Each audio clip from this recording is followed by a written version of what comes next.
Hello students, welcome back to our channel with new topic that is our environment. बेटा ये topic वैसे तो सारी क्लासेस के बच्चों को ही सीखना चाहिए, देखना चाहिए, क्योंकि कुछ कुछ टर्म्स जो हैं हर लेवल पे हमें ज़रूरत पड़ती है. ठीक है बेटा, सबसे पहले एक बात कहना चाहूँगी कि सारी हमारे चैनल की सारी वीडियोस को देखने के लिए चैनल को सब्सक्राइब करो, अपने फ्रेंड्स के साथ वीडियो को शेयर करो और लाइक करो वीडियो को. ठीक है बेटा, तो आज जो हम वीडियो स्टार्ट करने वाले हैं वो है आवर इन्वायरमेंट, साडा वातावरण. पंजाबी ते इंग्लिश ਆਪਾਂ ਇਹਦੀ ਗੱਲ ਕਰਾਂਗੇ. ਸਭ ਤੋਂ ਪਹਿਲਾਂ ਜਿਹੜੀ ਆਪਾਂ ਡਿਸਕਸ਼ਨ ਕਰਦੇ ਆ ਉਹ ਹੈਗੀ ਹੈ ਇਨਵਾਇਰਨਮੈਂਟ. ਪਹਿਲਾਂ ਆਪਾਂ ਟਰਮ ਜਿਹੜੀ ਦੱਸਦੇ ਆ ਡਿਸਕਸ ਕਰਨੀ ਆ ਆਪਾਂ ਨੇ ਟਰਮ ਉਹ ਹੈਗੀ ਹੈ ਇਨਵਾਇਰਨਮੈਂਟ. ਕਿ ਇਨਵਾਇਰਨਮੈਂਟ ਕੀ, ਵਾਤਾਵਰਨ ਕੀ ਹੈ, ਆਪਾਂ ਇਹਦੇ ਬਾਰੇ ਗੱਲ ਕਰਦੇ ਆਂਗੇ. ਆਵਰ ਇਨਵਾਇਰਨਮੈਂਟ ਦੇ ਆਪਣੀ ਜਿਹੜੀ ਸਰਾਊਂਡਿੰਗਸ ਹੈ, ਆਪਣਾ ਜਿਹੜਾ ਆਲਾ ਦੁਆਲਾ ਜਿੱਥੇ ਕੋਈ ਵੀ ਜੀਵ ਰਹਿੰਦਾ ਹੈਗਾ ਉਹ ਸਾਰਾ ਕੀ ਹੈ ਆਪਣਾ ਇਨਵਾਇਰਨਮੈਂਟ ਹੈ. ਕੋਈ ਵੀ ਜੀਵ ਜਿਹੜੇ ਵਾਤਾਵਰਨ ਦੇ ਵਿੱਚ ਰਹਿੰਦਾ ਹੈ ਉਹਦਾ ਜਿਹੜਾ ਸਾਰਾ ਆਲਾ ਦੁਆਲਾ ਕਹਿਲਾ ਹੁੰਦਾ ਹੈਗਾ ਉਹ ਉਹਨਾਂ ਦਾ ਕੀ ਕਹਿਲਾਉਂਦਾ ਹੈਗਾ, ਵਾਤਾਵਰਨ ਕਹਿਲਾਉਂਦਾ, ਇਨਵਾਇਰਨਮੈਂਟ ਕਹਿਲਾਉਂਦਾ ਹੈ. ਠੀਕ ਹੈ ਬੇਟਾ, ਇਸ ਤੋਂ ਬਾਅਦ ਇਨਵਾਇਰਨਮੈਂਟ ਤੋਂ ਬਾਅਦ ਆਪਾਂ ਗੱਲ ਕਰਦੇ ਹਾਂ ਕਿ ਇਕੋਸਿਸਟਮ ਜਾਂ ਜਿਹਨੂੰ ਅਸੀਂ ਕਹਿੰਦੇ ਆ ਪ੍ਰਸਥਿਤਿਕ ਪ੍ਰਬੰਧ. ਪ੍ਰਸਥਿਤਿਕ ਪ੍ਰਬੰਧ ਕੀ ਹੈ? ਪ੍ਰਸਥਿਤਿਕ ਪ੍ਰਬੰਧ ਦੇਖੋ ਕਿ ਆਪਣੇ ਵਾਤਾਵਰਨ ਦੇ ਵਿੱਚ ਬੇਸਿਕਲੀ ਦੋ ਚੀਜ਼ਾਂ ਨੇ. One is energy and second one is material ਜਾਂ ਮੈਟਰ. ਠੀਕ ਹੈ, ਇਹ ਜਿਹੜੀ એનર્ਜੀ ਤੇ ਮਟੀਰੀਅਲ ਹੈ ਇਹਨਾਂ ਦਾ ਜੀਵਾ ਲਿਵਿੰਗ ਤੇ ਜਿਹੜੇ ਨॉन ਲਿਵਿੰਗ ਇਨਵਾਇਰਨਮੈਂਟ ਹੈ ਉਹਨਾਂ ਦੇ ਵਿੱਚ ਐਕਸਚੇਂਜ ਜਿਹੜਾ ਹੁੰਦਾ ਹੈਗਾ. ਠੀਕ ਹੈ, ਦੇਖੋ એનર્ਜੀ ਤੇ ਮਟੀਰੀਅਲ ਦਾ ਜਿਹੜਾ ਐਕਸਚੇਂਜ ਹੈ ਲਿਵਿੰਗ ਤੇ ਨॉन ਲਿਵਿੰਗ ਇਨਵਾਇਰਨਮੈਂਟ ਦੇ ਵਿੱਚ ਉਹ ਕੀ ਕਹਿਲਾਉਂਦਾ ਹੈਗਾ, ਤੁਹਾਡਾ ਪ੍ਰਸਥਿਤਿਕ ਪ੍ਰਬੰਧਨ ਜਾਂ ਫਿਰ ਇਕੋਸਿਸਟਮ ਕਹਿਲਾਉਂਦਾ ਹੈ. ਇਕੋਸਿਸਟਮ ਆਪਣੀ ਇੱਕ ਵੱਡੀ ਯੂਨਿਟ ਹੈ. ਇਸ ਵੱਡੀ ਯੂਨਿਟ ਦੇ ਵਿੱਚ ਆਪਣੇ ਕੋਲ ਕੀ ਹੈ, ਇੱਕ ਲਿਵਿੰਗ ਮਟੀਰੀਅਲ ਹੈ, ਠੀਕ ਹੈ, ਇੱਕ ਨॉन ਲਿਵਿੰਗ ਮਟੀਰੀਅਲ. ਇਸ ਲਿਵਿੰਗ ਤੇ ਨॉन ਲਿਵਿੰਗ ਮਟੀਰੀਅਲ ਦੇ ਵਿੱਚ ਜਿਹੜਾ ਆਪਣਾ ਦੋ ਚੀਜ਼ਾਂ ਦਾ ਐਕਸਚੇਂਜ ਹੁੰਦਾ, one is energy, second one is material. ਠੀਕ ਹੈ, એનર્ਜੀ ਤੇ ਮਟੀਰੀਅਲ ਦੀ ਜਿਹੜਾ ਐਕਸਚੇਂਜ ਹੈ, એનર્ਜੀ ਤੇ ਮੈਟਰ ਦਾ ਜਿਹੜਾ ਐਕਸਚੇਂਜ ਹੈ, ਇਹ ਆਪਣਾ ਕੀ ਕਹਿਲਾਉਂਦਾ ਹੈਗਾ, ਇਕੋਸਿਸਟਮ ਕਹਿਲਾਉਂਦਾ ਹੈਗਾ. ਠੀਕ ਹੈ ਬੇਟਾ, ਤੁਹਾਡੇ ਕੋਲ ਕੀ ਹੈਗਾ, ਇਕੋਸਿਸਟਮ ਜਾਂ ਫਿਰ ਪ੍ਰਸਥਿਤਿਕ ਪ੍ਰਬੰਧਨ. ਜੇ ਮੈਂ ਤੁਹਾਨੂੰ ਪੰਜਾਬੀ ਚ ਦੀ ਡੈਫੀਨੇਸ਼ਨ ਵੀ ਦੱਸਾਂ, ਊਰਜਾ ਤੇ ਜਿਹੜਾ ਪਦਾਰਥ ਹੈ, ਊਰਜਾ ਤੇ ਪਦਾਰਥ ਦਾ ਜੀਵ ਅਤੇ ਅਜੀਵ ਮਤਲਬ ਤੁਹਾਡੇ ਜਿਹੜੇ ਨॉन ਲਿਵਿੰਗ ਹੈ, ਲਿਵਿੰਗ ਤੇ ਨॉन ਲਿਵਿੰਗ ਦੇ ਵਿੱਚ ਜਿਹੜਾ ਆਦਾਨ ਪ੍ਰਦਾਨ ਹੈਗਾ ਉਹ ਕੀ ਹੈਗਾ, ਉਹਦਾ ਜਿਹੜਾ ਪ੍ਰਸਥਿਤਿਕ, ਉਹਦਾ ਜਿਹੜਾ ਪ੍ਰਬੰਧ ਹੈਗਾ ਉਹਨੂੰ ਅਸੀਂ ਕੀ ਕਹਿੰਦੇ ਆ ਕਿ ਪ੍ਰਸਥਿਤਿਕ ਪ੍ਰਬੰਧਨ ਕਹਿੰਦੇ ਆ, ਇਕੋਸਿਸਟਮ ਕਹਿੰਦੇ ਆ. ਕਿਸ ਵੇ ਦੇ ਨਾਲ ਲਿਵਿੰਗ ਤੇ ਨॉन ਲਿਵਿੰਗ ਮੈਟਰ ਦੇ ਵਿੱਚ, ਲਿਵਿੰਗ ਤੇ ਨॉन ਲਿਵਿੰਗ ਥਿੰਗਸ ਦੇ ਵਿੱਚ એનર્ਜੀ ਤੇ ਮੈਟਰ ਦਾ ਜਿਹੜਾ ਐਕਸਚੇਂਜ ਹੁੰਦਾ ਹੈ ਉਹ ਆਪਣਾ ਕੀ ਹੈ, ਇਕੋਸਿਸਟਮ ਕਹਿਲਾਉਂਦਾ ਹੈ. ਮੇਰਾ ਨੈਕਸਟ ਹੈ ਆਪਣੇ ਕੋਲ ਬਾਇਓ. ਬਾਇਓਮ ਕੀ ਹੈਗੀ, ਇੱਕ ਜਗ੍ਹਾ ਦੇ ਵਿੱਚ ਜਿਹੜਾ ਇੱਕ ਪਰਟੀਕੂਲਰ ਏਰੀਆ, ਜਿਵੇਂ ਮੈਂ ਕੀ ਕਹਿਣਾ ਇੱਕ ਓਸ਼ੀਅਨ ਦੀ ਗੱਲ ਕਰਾਂ, ਉਸ ਓਸ਼ੀਅਨ ਦੇ ਵਿੱਚ ਜਿਹੜਾ ਸਾਰਾ ਮਟੀਰੀਅਲ ਹੈ, ਕੰਟੈਂਟ ਹੈ, ਉਹ ਓਸ਼ੀਅਨ ਕੀ ਹੈ, ਤੁਹਾਡਾ ਇੱਕ ਬਾਇਓਮ ਹੈਗਾ. ਠੀਕ ਹੈ, ਇਹਦੇ ਵਿੱਚ ਬੇਟਾ ਕੀ ਕਹੋਗੇ ਤੁਸੀਂ ਕਿ ਇੱਕ ਜਿਹੜਾ ਪ੍ਰਸਥਿਤਿਕ ਪ੍ਰਬੰਧਨ ਹੈ ਉਹ ਇੱਕ ਦੂਜੇ ਨੂੰ ਮਿਲਾਉਣ ਤੋਂ ਬਾਅਦ ਜਿਹੜੀ ਇੱਕ ਇਕਾਈ ਬਣ ਜਾਂਦੀ ਹੈ ਉਹ ਆਪਣਾ ਬਾਇਓਮ ਕਹਿਲਾਉਂਦਾ ਹੈ. ਇਸ ਬਾਇਓਮ ਦੇ ਵਿੱਚ ਤੁਹਾਡੇ ਕੋਲ ਕੀ ਹੈਗਾ, ਇੱਕ ਇਨਵਾਇਰਨਮੈਂਟ ਦੇ ਵਿੱਚ ਇੱਕ ਵੱਡੀ ਯੂਨਿਟ ਕਹਿਲਾਉਂਦੀ ਹੈ ਜਿਹਦੇ ਵਿੱਚ ਉਹਦੀਆਂ ਕੰਡੀਸ਼ਨਸ, ਉਹਦੀਆਂ ਕਲਾਈਮੈਟਿਕ ਕੰਡੀਸ਼ਨਸ, ਉਹਦਾ ਜਿਹੜਾ ਹੈ ਲਿਵਿੰਗ ਕੰਟੈਂਟ ਹੈ, ਨॉन ਲਿਵਿੰਗ ਕੰਟੈਂਟ ਹੈ, ਉਹ ਸਾਰਾ ਆਪਾਂ ਉਹਦੇ ਵਿੱਚ ਸਟੱਡੀ ਕਰਦੇ ਆਂਗੇ. ਬੇਸਿਕਲੀ ਇਹਦੇ ਵਿੱਚ ਜਿਹੜਾ ਹੈਗਾ ਬਾਇਓਮ, ਜਿਵੇਂ ਤੁਹਾਡਾ ਓਸ਼ੀਅਨ ਹੈ, ਓਸ਼ੀਅਨ ਇੱਕ ਬਾਇਓਮ ਹੈ. ਉਹ ਕੀ ਹੈ, ਬੇਸਿਕਲੀ ਓਸ਼ੀਅਨ ਇੱਕ ਮੈਰਾਈਨ ਬਾਇਓਮ ਹੈ.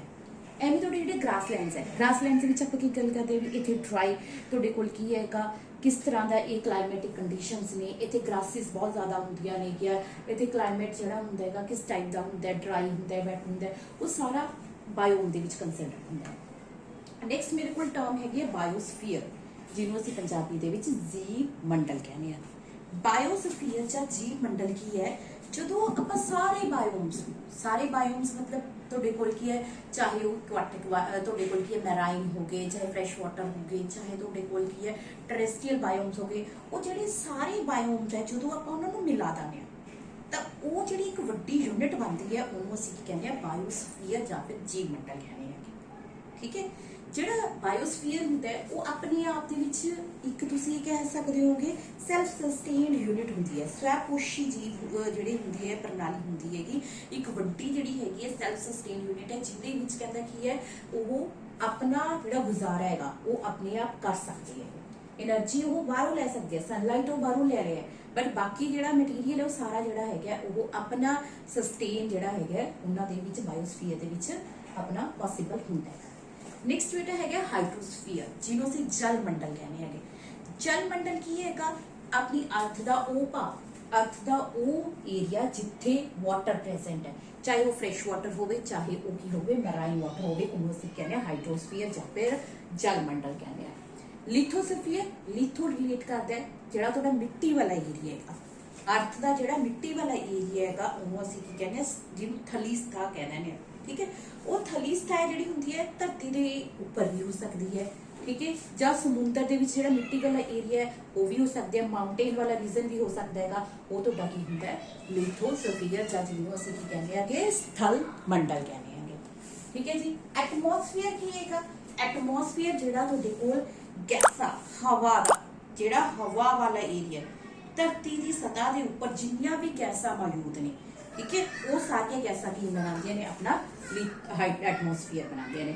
ਹਾਈਡਰੋ ਵਾਟਰ, ਲਿਥੋ ਤੁਹਾਡਾ ਜਿਹੜਾ ਹੈਗਾ ਜਿਹੜਾ ਮਿੱਟੀ ਵਾਲਾ ਏਰੀਆ ਉਹ ਲਿਥੋਸਫੀਅਰ, ਐਟਮੋਸਫੀਅਰ ਜਿਹੜਾ ਗੈਸਿਅਸ ਵਾਲਾ ਏਰੀਆ ਉਹ ਆਪਣਾ ਕੀ ਬਣਾਉਂਦਾ ਹੈਗਾ ਐਟਮੋਸਫੀਅਰ ਬਣਾਉਂਦਾ ਹੈਗਾ।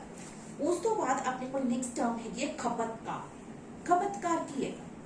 ਜਿਹੜਾ ਕੋਈ ਵੀ ਜੀਵ, ਕੋਈ ਵੀ ਲਿਵਿੰਗ ਆਰਗੇਨਿਜ਼ਮ ਜਦੋਂ ਕਿਸੇ ਚੀਜ਼ ਨੂੰ ਖਾਂਦਾ ਹੈਗਾ ਤਾਂ ਉਹਨੂੰ ਆਪਾਂ ਕੀ ਕਹਿੰਦੇ ਹੈਗੇ, ਜਿਹੜਾ ਉਹ ਲਿਵਿੰਗ ਬੀਇੰਗ ਬਣ ਜਾਂਦਾ ਉਹ ਕੀ ਬਣ ਜਾਂਦਾ ਖਪਤਕਾਰ ਬਣ ਜਾਂਦਾ। ਕਿਸੇ ਨੂੰ ਖਾਣ ਵਾਲਾ ਜਿਹੜਾ ਆਰਗੇਨਿਜ਼ਮ ਹੈਗਾ ਉਹ ਕੀ ਹੁੰਦਾ ਹੈਗਾ ਖਪਤਕਾਰ ਹੁੰਦਾ। ਉਹ ਚਾਹੇ ਪੌਦੇ ਖਾਵੇ ਚਾਹੇ ਜੰਤੂ ਖਾਵੇ ਉਹ ਸਾਰੇ ਕੀ ਹੋਣਗੇ ਖਪਤਕਾਰ ਹੋਣਗੇ, ਠੀਕ ਹੈ। ਖਪਤਕਾਰ ਜਾਂ ਕੰਜ਼ਿਊਮਰਸ ਕੀ ਨੇ? ਜੋ ਵੀ ਲਿਵਿੰਗ ਆਰਗੇਨਿਜ਼ਮ ਕਿਸੇ ਵੀ ਟਾਈਪ ਦਾ ਭੋਜਨ ਫੂਡ ਖਾਂਦਾ ਹੈਗਾ, ਖਾਦ ਪਦਾਰਥ ਖਾਂਦਾ ਹੈ, ਉਹਦਾ ਉਪਯੋਗ ਕਰਦਾ ਹੈਗਾ ਆਪਣੀ ਲਾਈਫ ਦੇ ਵਿੱਚ, ਉਹ ਸਾਰੇ ਕੀ ਨੇ? ਜਿਹਨੂੰ ਅਸੀਂ ਪੰਜਾਬੀ ਦੇ ਵਿੱਚ ਇੱਕ ਹੋਰ ਟਰਮ ਦੇ ਦਿੰਦੇ ਆ ਉਪਭੋਗਤਾ, ਉਹਨੂੰ ਅਸੀਂ ਕੀ ਕਹਿ ਦਿੰਦੇ ਆ ਉਪਭੋਗਤਾ ਜਾਂ ਫਿਰ ਇਹ ਕੀ ਹੁੰਦੇ ਆਪਣੇ ਖਪਤਕਾਰ ਜਾਂ ਜਿਹਨੂੰ ਅਸੀਂ ਇੰਗਲਿਸ਼ ਦੇ ਵਿੱਚ ਕੀ ਕਹਿੰਦੇ ਆ ਕੰਜ਼ਿਊਮਰਸ ਕਹਿੰਦੇ ਨੇ ਆਪਾਂ, ਠੀਕ ਹੈ ਬੇਟਾ। ਨੈਕਸਟ ਆਪਣੇ ਕੋਲ ਟਰਮ ਜਿਹੜੀ ਹੈਗੀ ਹੈ ਉਹ ਹੈਗੀ ਟ੍ਰੈਫਿਕ ਲੈਵਲ। ਟ੍ਰੈਫਿਕ ਲੈਵਲ ਕੀ ਹੈ? ਟ੍ਰੈਫਿਕ ਲੈਵਲ ਸਮਝਣ ਵਾਸਤੇ ਆਪਾਂ ਪਹਿਲਾਂ ਭੋਜਨ ਲੜੀ ਦੀ ਗੱਲ ਕਰਦੇ ਹਾਂ। ਟ੍ਰੈਫਿਕ ਲੈਵਲ ਤੇ ਮੈਂ ਬਾਅਦ ਚ ਆਉਂਦੇ ਹਾਂ, ਪਹਿਲਾਂ ਆਪਾਂ ਭੋਜਨ ਲੜੀ ਦੀ ਗੱਲ ਕਰੀਏ। ਭੋਜਨ ਲੜੀ ਕੀ ਹੈ? ਫੂਡ ਚੇਨ ਕੀ ਹੈਗੀ? ਫੂਡ ਚੇਨ ਹੈਗੀ ਹੈ ਬੇਟਾ ਤੁਹਾਡੇ ਕੋਲ ਇੱਕ ਲੜੀ ਹੈ, ਇੱਕ ਚੇਨ ਹੈਗੀ, ਜਿਹਦੇ ਵਿੱਚ ਕੀ ਹੈਗਾ ਕਿ ਜਿਹੜੇ ਆਪਣੇ ਉਤਪਾਦਕ ਨੇ, ਪ੍ਰੋਡਿਊਸਰਸ ਨੇ, ਠੀਕ ਹੈ, ਪ੍ਰੋਡਿਊਸਰਸ ਤੋਂ ਕੰਜ਼ਿਊਮਰਸ ਤੱਕ, ਕੰਜ਼ਿਊਮਰਸ ਤੋਂ ਜਿਹੜੇ ਡਿਕੰਪੋਜ਼ਰ ਤੱਕ ਜਿਹੜੀ ਇਹ ਮਿਲ ਕੇ ਇੱਕ ਲੜੀ ਬਣਦੀ ਹੈ। ਇਹ ਜਿਹੜਾ ਟ੍ਰਾਂਸਫਰ ਹੁੰਦੀ ਹੈ ਕਿ એનર્ਜੀ ਦੀ ਲਾ ਲਓ ਜਾਂ ਤੁਸੀਂ ਕਹਿ ਲਓ ਮਟੀਰੀਅਲ ਦੀ ਟ੍ਰਾਂਸਫਰ ਹੁੰਦੀ ਹੈ ਕਿ ਉਹ ਜਿਹੜੀ ਇੱਕ ਲੜੀ ਬਣ ਜਾਂਦੀ, ਇੱਕ ਚੇਨ ਬਣ ਜਾਂਦੀ ਹੈ, ਉਹਨੂੰ ਆਪਾਂ ਕੀ ਕਹਿੰਦੇ ਆ ਕਿ ਭੋਜਨ ਲੜੀ ਜਾਂ ਉਹਨੂੰ ਆਪਾਂ ਕੀ ਕਹਿੰਦੇ ਆ ਫੂਡ ਚੇਨ ਕਹਿੰਦੇ ਆ। ਪਹਿਲਾਂ ਆਪਣੇ ਕੋਲ ਦੇਖੋ ਕੀ ਹੈ ਪ੍ਰੋਡਿਊਸਰਸ ਹੈ, ਠੀਕ ਹੈ, ਪ੍ਰੋਡਿਊਸਰਸ, ਫਿਰ ਪ੍ਰੋਡਿਊਸਰਸ ਤੋਂ ਆਪਣੇ ਕੋਲ ਕੀ ਆਉਂਦੇ ਨੇ? ਪ੍ਰੋਡਿਊਸਰਸ ਤੋਂ ਆਪਣੇ ਕੋਲ ਆ ਜਾਂਦੇ ਨੇ ਕੰਜ਼ਿਊਮਰਸ, ਕੰਜ਼ਿਊਮਰਸ ਤੇ ਕੰਜ਼ਿਊਮਰਸ ਤੋਂ ਆਪਣੇ ਕੋਲ ਡਿਕੰਪੋਜ਼ਰਸ ਆ ਜਾਂਦੇ ਨੇ, ਠੀਕ ਹੈ ਬੇਟਾ, ਡਿਕੰਪੋਜ਼ਰਸ, ਠੀਕ। ਹੁਣ ਪ੍ਰੋਡਿਊਸਰਸ ਤੁਹਾਡੇ ਕੋਲ ਜਿਹਨੂੰ ਤੁਸੀਂ ਇਹ ਕਹਿ ਸਕਦੇ ਹੋ ਤੁਹਾਡੇ ਕੋਲ ਜਿਹੜੇ ਹੈਗੇ ਪ੍ਰੋਡਿਊਸ ਕਰ ਰਹੇ ਨੇ। ਪ੍ਰੋਡਿਊਸ ਕੌਣ ਕਰਦਾ ਹੈਗਾ? ਜਿਹੜਾ ਹੈਗੇ ਉਤਪਾਦਕ, ਜਿਹਨੂੰ ਅਸੀਂ ਕਹਿ ਦਿੰਦੇ ਹਾਂ ਉਤਪਾਦਕ ਹੋ ਗਏ, ਠੀਕ ਹੈ, ਉਤਪਾਦਕ, ਉਤਪਾਦਕ ਤੋਂ ਤੁਹਾਡੇ ਖਪਤਕਾਰ ਆ ਜਾਂਦੇ ਨੇ, ਖਪਤਕਾਰ ਤੋਂ ਤੁਹਾਡੇ ਕੀ ਆ ਜਾਂਦੇ ਨੇ? ਨਿਖੇੜਕ ਆ ਜਾਂਦੇ ਨੇ, ਜਿਹਨੂੰ ਅਸੀਂ ਡਿਕੰਪੋਜ਼ਰਸ ਕਹਿ ਦਿੰਦੇ ਹੈਗੇ, ਠੀਕ ਹੈ। ਇਹ ਜਿਹੜੀ ਲੜੀ ਇਹਦੇ ਵਿੱਚ ਕੀ ਹੈ? ਪ੍ਰੋਡਿਊਸਰ ਤੋਂ ਭੋਜਨ ਕਿੱਥੇ ਗਿਆ ਜਾਂ એનર્ਜੀ ਕਿੱਥੇ ਗਈ? ਭੋਜਨ ਦੇ ਨਾਲ ਜਦੋਂ ਉਹਨੇ ਪ੍ਰੋਡਿਊਸਰ ਨੂੰ ਜਿਹੜਾ ਤੁਹਾਡੇ ਕੋਲ ਜਿਵੇਂ ਕਿ ਪਲਾਂਟਸ ਹੈਗੇ, ਠੀਕ ਹੈ, ਪਲਾਂਟਸ ਨੂੰ ਐਨੀਮਲਸ ਨੇ ਖਾਇਆ, ਐਨੀਮਲਸ ਨੇ ਖਾਇਆ ਤਾਂ ਐਨੀਮਲਸ ਨੇ ਭੋਜਨ ਵੀ ਲਿੱਤਾ, ਮਟੀਰੀਅਲ ਵੀ ਗਿਆ ਤੇ ਨਾਲ ਨਾਲ ਉਹਨੂੰ એનર્ਜੀ ਵੀ ਮਿਲੀ। ਉਸ ਤੋਂ ਬਾਅਦ ਜਿਹੜੇ ਡਿਕੰਪੋਜ਼ਰਸ ਹੈ ਮਾਈਕਰੋਬਸ ਹੋ ਗਏ, ਠੀਕ ਹੈ। ਇਹ ਜਿਹੜੇ ਮਾਈਕਰੋਬਸ ਹੈ ਇਹ ਮਾਈਕਰੋਬਸ ਕੀ ਹੈ? ਡਿਕੰਪੋਜ਼ਰਸ, ਬੈਕਟੀਰੀਆ ਵਗੈਰਾ ਹੋ ਗਏ, ਠੀਕ ਹੈ। ਉਹਨਾਂ ਨੇ ਕੀ ਕੀਤਾ? ਪਲਾਂਟਸ ਨੇ ਜਿਹੜਾ ਪਲਾਂਟਸ ਤੋਂ એનર્ਜੀ ਕਿਹਨੂੰ ਗਈ? ਐਨੀਮਲਸ ਨੂੰ, ਐਨੀਮਲਸ ਤੋਂ એનર્ਜੀ ਕਿਹਨੂੰ ਗਈ? ਮਾਈਕਰੋਬਸ ਨੂੰ। ਇਹ ਜਿਹੜੇ ਟ੍ਰਾਂਸਫਰ ਆਫ ਜਿਹੜੀ એનર્ਜੀ ਹੈਗੀ ਇੱਕ ਲੈਵਲ ਤੋਂ ਦੂਸਰੇ ਲੈਵਲ ਤੱਕ, ਆ ਜਿਹੜੇ ਲੈਵਲ ਬਣ ਜਾਂਦੇ ਆ ਇਹਨਾਂ ਲੈਵਲਸ ਨੂੰ ਆਪਾਂ ਕੀ ਕਹਿ ਦਿੰਦੇ ਆ? ਟ੍ਰੈਫਿਕ ਲੈਵਲਸ ਕਹਿ ਦਿੰਦੇ ਆ, ਆਹਾਰੀ ਪੱਧਰ ਕਹਿ ਦਿੰਦੇ ਆ, ਠੀਕ ਹੈ। ਫੂਡ ਚੇਨ ਦੇ ਵਿੱਚ ਜਿਹੜੇ ਇਹ ਲੈਵਲਸ ਕ੍ਰੀਏਟ ਹੋ ਜਾਂਦੇ ਨੇ ਇਹਨਾਂ ਲੈਵਲਸ ਨੂੰ ਅਸੀਂ ਕੀ ਕਹਿੰਦੇ ਆਗੇ? ਆਹਾਰੀ ਪੱਧਰ ਜਾਂ ਫਿਰ ਤੁਸੀਂ ਇਹਨੂੰ ਕੀ ਕਹਿੰਦੇ ਹੋ? Traffic level. ਭੋਜਨ ਲੜੀ ਦੇ ਤੁਹਾਡੀ ਜਿਹੜੀ ਫੂਡ ਚੇਨ ਹੈ ਉਹਦੇ ਜਿਹੜੇ ਵੱਖ-ਵੱਖ ਪੱਧਰ ਨੇ, ਉਹਨਾਂ ਦੇ ਜਿਹੜੇ ਵੱਖ-ਵੱਖ ਲੈਵਲਸ ਨੇ ਉਹਨਾਂ ਨੂੰ ਅਸੀਂ ਕੀ ਕਹਿੰਦੇ ਆ? ਟ੍ਰੈਫਿਕ ਲੈਵਲ ਜਾਂ ਫਿਰ ਕੀ ਕਹਿੰਦੇ ਨੇ ਅੱਗੇ ਟ੍ਰੋਫਿਕ ਲੈਵਲ ਜਾਂ ਫਿਰ ਆਹਾਰੀ ਪੱਧਰ ਕਹਿ ਦਿੰਦੇ ਹੈਗੇ। ਇਹ ਤੁਹਾਡੇ ਜਿਹੜੇ ਬੇਸਿਕਲੀ ਜਿਹੜੇ ਇਹ ਆਹਾਰੀ ਪੱਧਰ ਨੇ ਜਾਂ ਟ੍ਰੋਫਿਕ ਲੈਵਲਸ ਨੇ, ਇਹ ਇੱਕ ਲੈਵਲ ਤੋਂ ਦੂਸਰੇ ਲੈਵਲ ਤੱਕ એનર્ਜੀ ਨੂੰ ਟ੍ਰਾਂਸਫਰ ਦਾ ਜਿਹੜਾ ਹੈਗਾ ਉਹ ਦੱਸਦੇ ਨੇ ਵੀ ਇੱਕ ਲੈਵਲ ਤੋਂ ਦੂਸਰੇ ਲੈਵਲ ਤੱਕ એનર્ਜੀ ਆਪਣੀ ਟ੍ਰਾਂਸਫਰ ਹੋ ਰਹੀ ਹੈ। ਤੇ ਆ ਜਿਹੜੀ ਜਦੋਂ ਡਿਫਰੈਂਟ ਫੂਡ ਚੇਨਸ ਆਪਸ ਵਿੱਚ ਮਿਲ ਜਾਣ, ਦੇਖੋ ਹੁਣ ਪਲਾਂਟਸ ਹੈ, ਠੀਕ ਹੈ, ਪਲਾਂਟਸ ਨੂੰ ਕੀ ਹੈਗਾ, ਕੋਈ ਇੱਕ ਐਨੀਮਲ ਖਾ ਸਕਦਾ ਹੈ, ਕਿਉਂਕਿ ਪਲਾਂਟਸ ਨੂੰ ਮੰਨ ਲਓ ਕਿ ਇਹ ਕਾਊ ਵੀ ਖਾ ਸਕਦੀ ਹੈ, ਕਾਊ ਤੋਂ ਕੀ ਹੈਗਾ ਡੀਅਰ ਵੀ ਖਾ ਸਕਦੀ ਹੈਗੀ, ਹਿਰਨ ਵੀ ਖਾ ਸਕਦੀ ਹੈਗੀ, ਡੀਅਰ ਤੋਂ ਜਾਂ ਤੁਹਾਡੇ ਕੋਲ ਕੀ ਹੈ ਬਫਲੋ ਵੀ ਖਾ ਸਕਦੀ ਹੈਗੀ, ਜਾਂ ਕੋਈ ਆਪਾਂ ਕਹਿ ਦੋ ਘਾਹ ਵਗੈਰਾ ਨੇ, ਘਾਹ ਵਗੈਰਾ ਨੂੰ ਛੋਟੇ ਮੋਟੇ ਟਿੱਡੇ ਵਗੈਰਾ ਇਨਸੈਕਟਸ ਵਗੈਰਾ ਉਹ ਜਾਂ ਜੋ ਵੀ ਮਤਲਬ ਤੁਹਾਡੇ ਕੋਲ ਇਸ ਤਰ੍ਹਾਂ ਦੇ ਜੀਵ ਖਾ ਸਕਦੇ ਨੇ। ਉਸ ਤੋਂ ਬਾਅਦ ਕੀ ਹੈਗਾ, ਇਹ ਜਦੋਂ ਇਸ ਤੋਂ ਜਿਹੜੇ ਆਹ ਵਾਲੇ ਜੀਵ ਨੇ ਇਹਨਾਂ ਨੂੰ ਵੀ ਡਿਫਰੈਂਟ ਜੀਵ ਖਾ ਸਕਦੇ ਨੇ। ਜਿਵੇਂ ਤੁਹਾਡੇ ਕੋਲ ਆਪਾਂ ਇਹ ਕਹਿ ਸਕਦੇ ਹਾਂਗੇ ਕੋਈ ਇਨਸੈਕਟ ਸੀਗਾ, ਕੀੜਾ ਸੀਗਾ, ਉਹਨੂੰ ਫਰੋਗ ਨੇ ਖਾ ਲਿਆ, ਫਰੋਗ ਨੂੰ ਸਨੇਕ ਨੇ ਖਾ ਲਿਆ, ਤਾਂ ਜਿਹੜਾ ਡੀਅਰ ਹੈ, ਡੀਅਰ ਨੂੰ ਹੁਣ ਤੁਹਾਡੇ ਕੋਲ ਕੀ ਹੈਗਾ, ਕੋਈ ਹਿਰਨ ਹੈ ਜਿਹੜੀ ਹਿਰਨ ਨੂੰ ਤੁਹਾਡੇ ਜਿਹੜਾ ਇਹ ਕਹਿ ਸਕਦੇ ਹੋ ਵੀ ਸ਼ੇਰ ਖਾ ਸਕਦਾ ਹੈ, ਚੀਤਾ ਖਾ ਸਕਦਾ ਹੈਗਾ, ਠੀਕ ਹੈ। ਉਸ ਤੋਂ ਬਾਅਦ ਸਾਰੇ ਜਿਹੜੇ ਹੈਗੇ ਐਟ ਦਾ ਐਂਡ ਕੀ ਹੋ ਜਾਂਦੇ ਨੇ, ਡਿਕੰਪੋਜ਼ ਹੋ ਕੇ ਮਿੱਟੀ 'ਚ ਮਿਲ ਜਾਂਦੇ ਨੇ। ਤਾਂ ਇਹਦਾ ਮਤਲਬ ਕਿ ਜਦੋਂ ਬਹੁਤ ਸਾਰੀਆਂ ਫੂਡ ਚੇਨਸ ਆਪਸ 'ਚ ਜੁੜ ਜਾਂਦੀਆਂ ਨੇ ਤਾਂ ਉਹ ਕੀ ਬਣਾਉਂਦੀਆਂ ਨੇ, ਫੂਡ ਵੈਬ ਬਣਾਉਂਦੀਆਂ ਨੇ, ਉਹ ਕੀ ਬਣਾਉਂਦੀਆਂ ਨੇ, ਭੋਜਨ ਜਾਲ ਬਣਾ ਦਿੰਦੀਆਂ ਨੇ, ਠੀਕ ਹੈ। ਤਾਂ ਭੋਜਨ ਜਾਲ ਜਾਂ ਫੂਡ ਵੈਬ ਕੀ ਹੁੰਦੀ ਹੈ ਕਿ ਤੁਹਾਨੂੰ ਦੱਸਦੀ ਹੈ, ਜਦੋਂ ਬਹੁਤ ਸਾਰੀਆਂ ਜਿਹੜੀਆਂ ਫੂਡ ਚੇਨਸ ਹੈ ਇੰਟਰਕਨੈਕਟ ਹੋ ਜਾਂਦੀਆਂ ਨੇ, interconnecting food chains make your food web, ਠੀਕ ਹੈ। ਬਹੁਤ ਸਾਰੀਆਂ ਜਿਹੜੀਆਂ ਤੁਹਾਡੇ ਕੋਲ ਫੂਡ ਚੇਨਸ ਹੈ ਇੰਟਰਕਨੈਕਟਿੰਗ ਫੂਡ ਚੇਨਸ ਕੀ ਬਣਾ ਦਿੰਦੀਆਂ ਨੇ, ਫੂਡ ਵੈਬ ਬਣਾ ਦਿੰਦੀਆਂ ਨੇ। ਪੰਜਾਬੀ ਚ ਕਹਿੰਦੇ ਭੋਜਨ ਲੜੀਆਂ ਦਾ ਜਿਹੜਾ ਜਾਲ ਬਣ ਜਾਂਦਾ ਉਹਨੂੰ ਅਸੀਂ ਕਹਿ ਦਿੰਦੇ ਹਾਂ ਭੋਜਨ ਜਾਲ ਕਹਿ ਦਿੰਦੇ ਹਾਂ, ਠੀਕ ਹੈ ਬੇਟਾ। ਆਹਾਰੀ ਪੱਧਰ ਵੀ ਸਮਝ ਆ ਗਿਆ ਵੀ ਜਿਹੜੀ ਤੁਹਾਡੇ ਕੋਲ ਇੱਕ ਫੂਡ ਚੇਨ ਦੇ ਵਿੱਚ ਡਿਫਰੈਂਟ ਲੈਵਲਸ ਨੇ ਉਹਨਾਂ ਨੂੰ ਅਸੀਂ ਟ੍ਰੋਫਿਕ ਲੈਵਲ ਜਾਂ ਫਿਰ ਆਹਾਰੀ ਪੱਧਰ ਕਹਿ ਦਿੰਦੇ ਹਾਂ। ਵੱਖ-ਵੱਖ ਜਿਹੜੇ ਪੱਧਰ ਨੇ ਉਹ ਕੀ ਕਹਿਲਾਉਂਦੇ ਨੇ, ਜਿਹੜੇ ਤੁਹਾਡੇ ਕੋਲ ਕੀ ਹੈਗਾ ਬੇਸਿਕਲੀ ਸਥਾਨ ਅੰਤਰਨ ਬਾਰੇ ਦੱਸਦੇ ਨੇ, ਜਿਹੜੀ ਊਰਜਾ એનર્ਜੀ ਹੈ ਜਾਂ ਭੋਜਨ ਹੈ, ਭੋਜਨ ਦੇ ਟ੍ਰਾਂਸਫਰ ਵਾਸਤੇ ਇੱਕ ਲੈਵਲ ਤੋਂ ਦੂਸਰੇ ਲੈਵਲ ਤੱਕ ਦੱਸਦੇ ਨੇ। ਉਹ ਜਿਹੜੇ ਲੈਵਲਸ ਨੇ ਉਹ ਆਪਣੇ ਕੀ ਕਹਿਲਾਉਂਦੇ ਨੇ, ਲੈਵਲਸ ਨੂੰ ਅਸੀਂ ਕੀ ਕਹਿੰਦੇ ਆਗੇ, ਟ੍ਰੋਫਿਕ ਲੈਵਲ ਜਾਂ ਫਿਰ ਆਹਾਰੀ ਪੱਧਰ ਕਹਿ ਦਿੰਦੇ ਹਾਂ। ਨੈਕਸਟ ਮੇਰੇ ਕੋਲ ਟਰਮ ਹੈ ਪ੍ਰਾਇਮਰੀ ਕੰਜ਼ਿਊਮਰਸ। ਪ੍ਰਾਇਮਰੀ ਕੰਜ਼ਿਊਮਰਸ ਕੀ ਹੈ ਬੇਟਾ, ਜਿਹਨੂੰ ਤੁਸੀਂ ਮੁੱਢਲੇ ਖਪਤਕਾਰ ਕਹਿੰਦੇ ਹੋਗੇ। ਬੇਸਿਕਲੀ ਮੁੱਢਲਾ ਖਪਤਕਾਰ ਕੌਣ ਹੋਊਗਾ, ਜਿਹੜਾ ਕੀ ਹੈ ਉਤਪਾਦਕਾਂ ਨੂੰ ਖਾਊਗਾ, ਜਿਹੜਾ ਸਿਰਫ ਉਤਪਾਦਕਾਂ ਨੂੰ ਜਾਂ ਫਿਰ ਪ੍ਰੋਡਿਊਸਰਸ ਨੂੰ ਖਾਊਗਾ ਉਹ ਕੀ ਹੋਊਗਾ, ਤੁਹਾਡੇ ਕੋਲ ਪ੍ਰਾਇਮਰੀ ਕੰਜ਼ਿਊਮਰ ਹੋਊਗਾ। ਪ੍ਰਾਇਮਰੀ ਕੰਜ਼ਿਊਮਰ ਤੁਸੀਂ ਇਹ ਕਹਿ ਸਕਦੇ ਹੋ ਵੀ ਜਿਹੜੇ ਸਿਰਫ ਪਲਾਂਟਸ ਜਾਂ ਫਿਰ ਪਲਾਂਟ ਮਟੀਰੀਅਲਸ ਖਾਂਦੇ ਆ, ਉਹ ਆਰਗੇਨਿਜ਼ਮ ਜਿਹੜੇ ਸਿਰਫ ਪਲਾਂਟ ਜਾਂ ਫਿਰ ਪਲਾਂਟ ਮਟੀਰੀਅਲ ਖਾਂਦੇ ਹੈਗੇ ਉਹਨਾਂ ਨੂੰ ਅਸੀਂ ਕਹਿੰਦੇ ਆ ਪ੍ਰੋਡਿਊਸਰਸ ਕਹਿੰਦੇ ਆ, ਜਾਂ ਉਹਨਾਂ ਨੂੰ ਅਸੀਂ ਪ੍ਰਾਇਮਰੀ ਕੰਜ਼ਿਊਮਰਸ ਕਹਿੰਦੇ ਆ ਜਾਂ ਮੁੱਢਲੇ ਖਪਤਕਾਰ ਕਹਿੰਦੇ ਹੈਗੇ। ਜਾਂ ਤੁਸੀਂ ਇਹਦੇ ਵਾਸਤੇ ਇੱਕ ਟਰਮ ਹੋਰ ਵੀ ਆ ਸਕਦੀ ਹੈ ਹਰਬੀਵੋਰਸ। ਹਰਬੀਵੋਰਸ ਵੀ ਕੀ ਹੋ ਸਕਦੇ ਤੁਹਾਡੇ, ਹਰਬੀਵੋਰਸ ਵੀ ਕੀ ਹੈ ਮੁੱਢਲੇ ਖਪਤਕਾਰ ਨੇ, ਕਿਉਂਕਿ ਜਿਹੜੇ ਹਰਬੀਵੋਰਸ ਹੈ ਉਹ ਵੀ ਸਿਰਫ ਕੀ ਖਾਂਦੇ ਨੇ, ਪਲਾਂਟ ਜਾਂ ਫਿਰ ਪਲਾਂਟ ਪ੍ਰੋਡਕਟਸ ਖਾਂਦੇ ਨੇ। ਮੁੱਢਲੇ ਖਪਤਕਾਰ ਵੀ ਉਹੀ ਹੁੰਦੇ ਨੇ ਜਿਹੜੇ ਪਲਾਂਟ ਜਾਂ ਫਿਰ ਪਲਾਂਟ ਪ੍ਰੋਡਕਟਸ ਹੀ ਖਾਣ। ਸੈਕੰਡਰੀ ਕੰਜ਼ਿਊਮਰਸ ਕੀ ਹੈ, ਜਿਹੜੇ ਪ੍ਰਾਇਮਰੀ ਕੰਜ਼ਿਊਮਰਸ ਨੂੰ ਖਾਣ, ਜਿਹੜੇ ਹਰਬੀਵੋਰਸ ਨੂੰ ਖਾਣ, ਜਿਹੜੇ ਮੀਟ ਈਟਿੰਗ ਐਨੀਮਲਸ ਹੁੰਦੇ ਆ, ਮਾंस ਖਾਣ ਵਾਲੇ ਜਾਨਵਰ ਹੁੰਦੇ ਆ, ਉਹਨਾਂ ਨੂੰ ਅਸੀਂ ਕੀ ਕਹਿੰਦੇ ਆਗੇ, ਸੈਕੰਡਰੀ ਕੰਜ਼ਿਊਮਰਸ ਕਹਿੰਦੇ ਆ।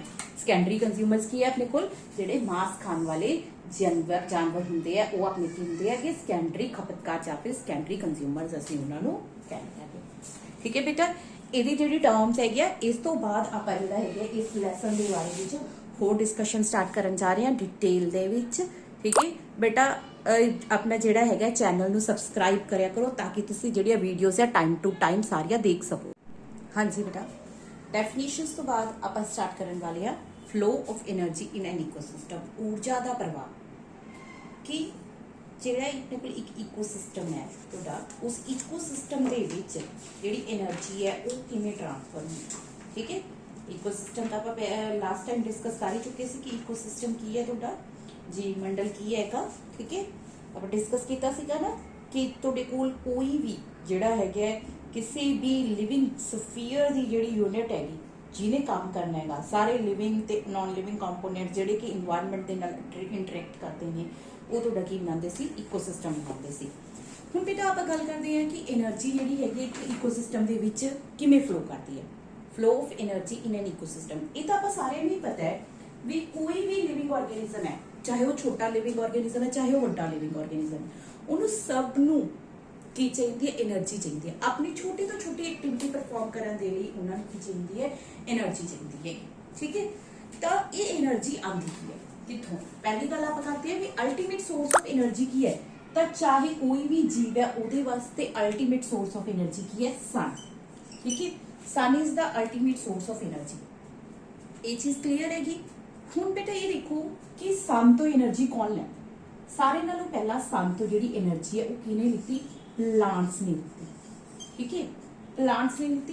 पर ये चीज आपां नूं क्लीयर होनी चाहिए है कि जिन्नी एनर्जी टोटल सन तो प्लांट्स लैंदे ने, ठीक है, जिन्नी एनर्जी टोटल सन तो प्लांट के उपर पई ਉਹਦਾ सिर्फ 1% ही ਜਿਹੜਾ प्लांट है वो कैप्चर कर सकता है, पकड़ सकता है, अपने को यूटिलाइज कर सकता है, ठीक है।